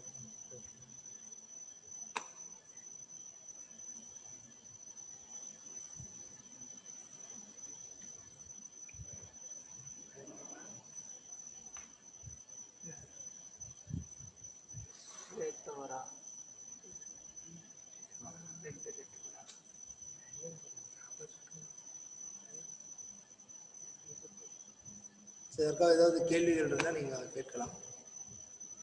யாருக்கும் எந்த கேள்வியும் இல்லை அப்படின்னா உபன்யாசத்தை நம்ம முடிச்சுக்கலாம். ஸோ உங்களுடைய இந்த ஜபமாலை கேள்விக்கு மேபி நான் அடுத்த வாரம் இன்னும் வேறு ஏதாவது விவரங்கள் தெரிஞ்சதுன்னா நான் உங்களுக்கு அதுக்கான பதில் கொடுக்குறேன். எனக்கு ஹரே கிருஷ்ணா. ஹரே கிருஷ்ணா. சேதுராமன் சொல்லுங்க. இந்த ஜபமாலையை பற்றி நான் கொஞ்சம் ஐஸ்கான்ல எப்படி ஜபமாலை மேனுஃபேக்சர் பண்றாங்க, எப்படி உண்டாக்குறாங்கன்னு நான் பார்த்தேன் வீடியோல. அதுல என்ன தெரியுதுனாக்கா, அந்த துளசி உணர்ந்து போன துளசியோட மரம் செடியோட இதை எடுத்து வச்சு அது சின்ன சின்ன துண்டுகளா கட் பண்ணி about 8 inches or 6 inches cut பண்ணி அதை சைஸ் வாரியா பிரிச்சு அதுக்கப்புறம் மெஷின்ல வந்து அதை ட்ரிம் பண்ணி எல்லாம் பண்றாங்க. இதுல வந்து 80% of the work hand work. இதுல வந்து ஆட்டோமேஷன் எதுவும் கிடையாது. அதனால கொஞ்சம் வேரியேஷன் இருக்கதான் இருக்கும். அந்த வேரியேஷன் இருக்கும். மேபி நான் நினைச்சது என்னன்னா, இவருடைய கேள்வியில நீங்க எல்லாருடைய ஜபமாலையும் பார்த்தீங்கன்னா, என்னுடைய ஜபமாலையே பார்த்தீங்கன்னா கூட நான் புரிஞ்சுக்கிட்டது இவர் கேட்கக்கூடிய கேள்வி ஒரு மணிக்கும் இருக்க வித்தியாசத்தை அவர் கேட்ட மாதிரி நான் எனக்கு புரியல. நான் நினைச்சது என்ன அப்படின்னா, இப்போ இந்த சென்டர் பீட் ஹெட் பீடு நம்ம சொல்லுவோம் கிருஷ்ணா மணி அப்படின்னு, அதுக்கு ஒரு பக்கம் பார்த்தீங்கன்னா இருக்கக்கூடிய மணி எல்லாமே பெருசா ஆரம்பிக்கும், இன்னொரு பக்கத்துல இருக்க மணி பாத்தீங்கன்னா சின்னதா ஆரம்பிக்கும். எல்லா ஜபமாலையில் நீங்க பாத்தீங்கன்னாலும் அப்படிதான் இருக்கும். ஒரு பக்கத்துல வந்து பெருசாவும் இன்னொரு பக்கத்துல சின்ன மணியாகும். சோ அதனால ஏன் அப்படி இருக்கு அப்படின்னு சொல்லி அவர் கேட்கிறாருன்னு தான் நான் கேள்வி புரிஞ்சுக்கிட்டேன். ஒரு மணிக்கும் வித்தியாசம் வேறுபாடு வரும். ஏன்னா நீங்க சொன்னது போல அது ஆட்டோமேட்டட் கிடையாது. சோ அதனால வித்தியாசம் இருக்கு. அதான் நான் வீடியோ பார்த்ததுனால சொன்னேன். அதுவாதான் இருக்கணும்ட்டு, வேற ஒண்ணும் இல்லை. ஹரே கிருஷ்ணா.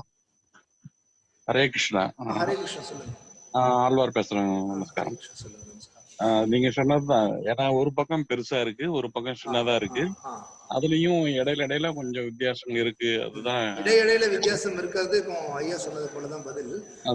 ஒரு பக்கம் குறிப்பா பெருசா ஆரம்பிக்கிறதுக்கும் ஒரு பக்கம் சின்னதா இருக்கிறதுக்குமான வேறுபாடு மட்டும் குறிப்பா வேற என்ன காரணம் இருக்குன்றது விசாரிச்சு உங்களுக்கு நிச்சயம் அடுத்த நல்லது.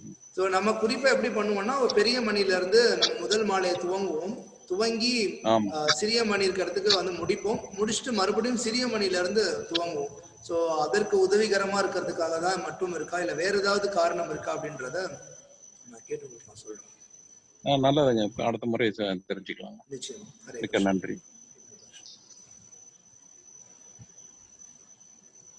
அவதாரங்களை நமக்கு பார்த்தோம்.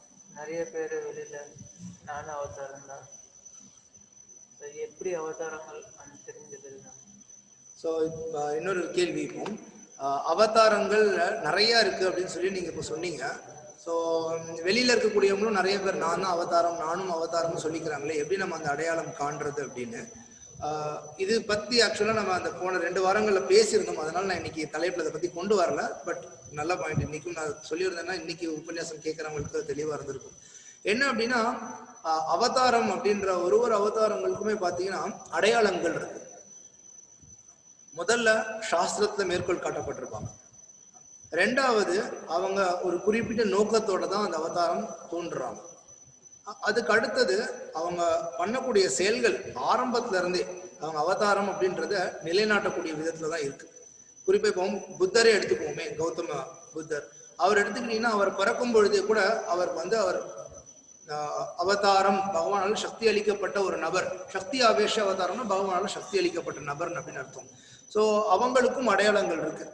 ஸோ அவருடைய செயல்கள் எல்லாத்துல இருந்துமே நம்ம அதை பார்க்கிறோம். அதை விட இன்னும் குறிப்பா முக்கியமான விதத்துல நம்ம இவர் அவதாரம் இல்லையா அப்படின்றத எப்படி தெளிவா புரிஞ்சுக்கலாம் அப்படின்னா, எல்லா அவதாரங்களும் தர்மத்தை நிலைநாட்டுறதுக்காக வராங்க, அதர்மத்தை நீக்கிறதுக்காக வராங்க. சரியா? முதல்ல இந்த விஷயம் பண்றாங்களான்னு பார்க்கணும்.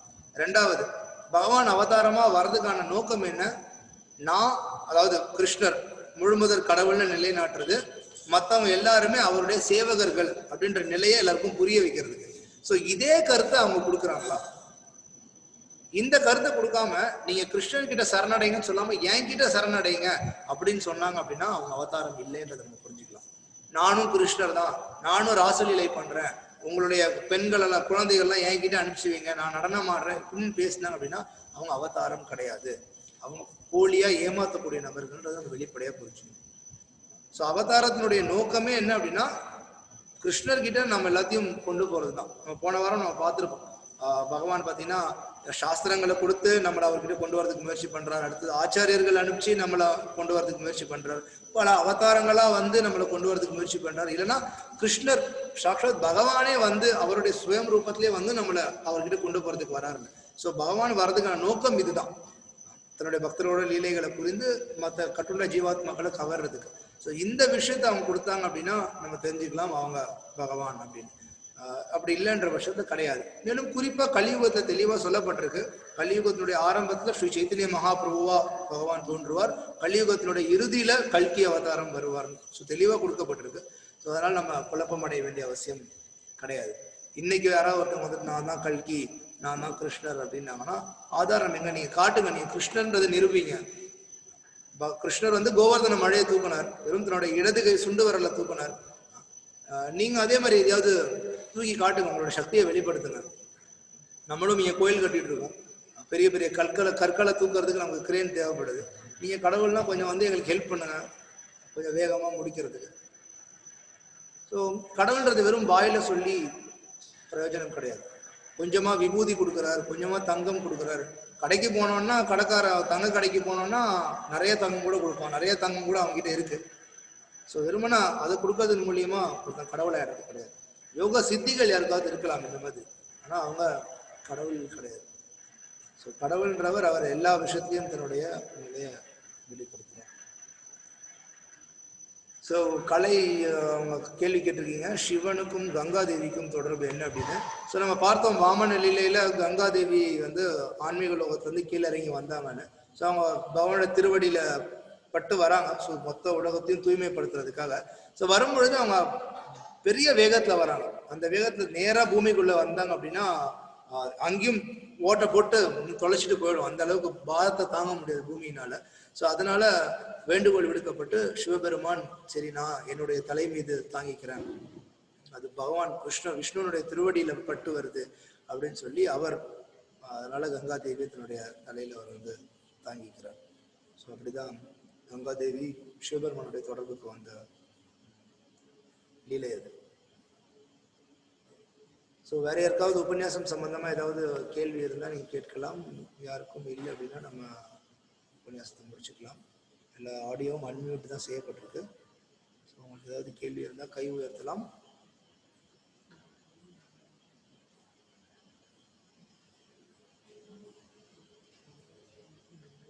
வேற யாருக்கும் எந்த கேள்விகளும் இல்லை அப்படின்னா இந்த வாரம் உபன்யாசத்தை நம்ம இதோட நிறைவு பண்ணிக்கலாம். நம்மளுடைய பணிவான வேண்டுகோள், தயவு செய்து நீங்க இதுல இருந்து கேட்கக்கூடிய விஷயங்களை வாழ்க்கையில நடைமுறைப்படுத்துங்க, செயல்படுத்துங்க, மற்றவங்களுக்கு எடுத்து சொல்லுங்க. பகவான் நம்ம பார்த்தோம் எவ்வளவு அவதாரங்கள், எவ்வளவு முயற்சிகள் பகவான் நம்மளை காப்பாத்துறதுக்காக நமக்கு உதவி பண்றதுக்காக எடுக்கிறாருன்னு. ஸோ நம்ம ஒரு அடியாவது எடுத்து முன்வைக்கணும். ஸோ அதனால தினசரி உங்களுடைய ஹரே கிருஷ்ண மந்திரம் உச்சரிக்கிற சுற்றுக்களை செய்யுங்க. அது ஒரு மாலையா இருக்கலாம், 2 மாலையா இருக்கலாம், குறைந்தது 16 மாலைகள்ன்ற நிலைக்கு நம்ம வரணும். ஸோ தினசரி ஜபம் பண்ணுங்க, தினசரி சில பிரபுபாதர் புஸ்தகங்களை படிங்க. நிறைய விஷயம் நம்ம தெரிஞ்சுக்க முடியும். 1 மணி நேரம் நிகழ்ச்சியில நம்மளால நிறைய விஷயத்த பேசிட முடியாது. ஸோ நீங்க படிச்சீங்கன்னா இன்னும் நிறைய விஷயம் நம்மளால தெரிஞ்சுக்க முடியும். ஸோ அப்போ நம்ம வந்து கிருஷ்ணர் மீது நிறைய தெளிவு ஏற்படும். கிருஷ்ணருக்கு நம்ம பக்தி பண்ணக்கூடியதும் ஸ்ட்ராங்கா நல்லா தீவிரமானதா இருக்கும்.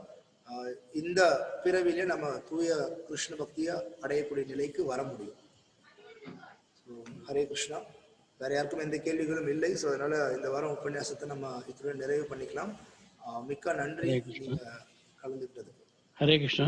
ஹரே கிருஷ்ணா சொல்லுங்க.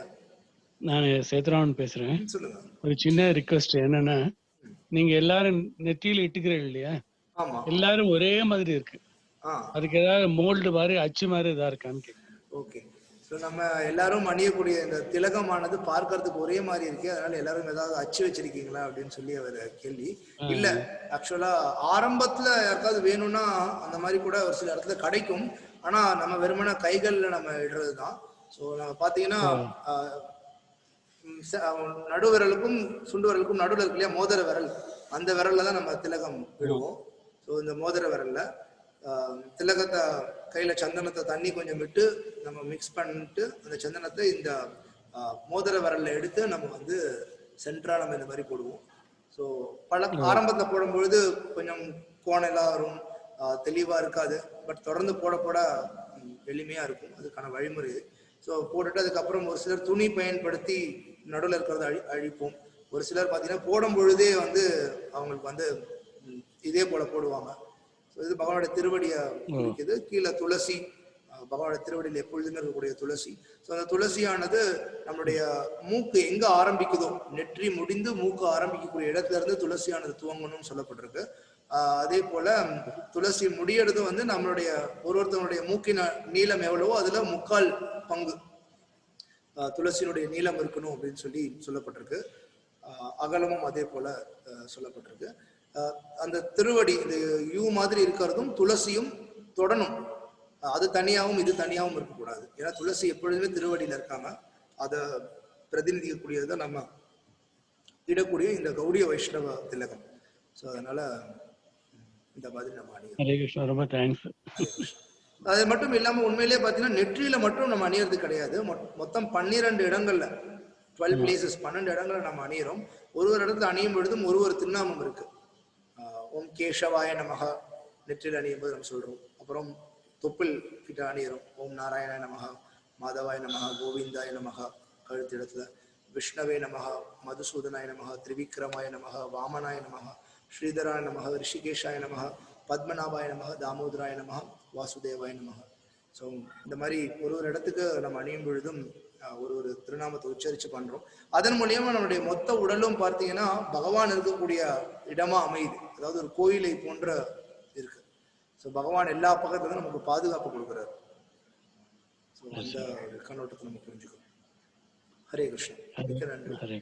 ஸோ வேற எந்த கேள்விகளும் இல்லை. ரொம்ப கவனத்தோட கேட்டதற்கு எல்லாருக்கும் மிக்க நன்றி. ஸோ மீண்டும் அடுத்த வாரம் உங்களை நம்ம இதே நிகழ்ச்சியில சந்திப்போம். ஹரே கிருஷ்ணன். ஸ்ரீல பிரபுபாத் கி ஜெய். ஹரே கிருஷ்ணன்.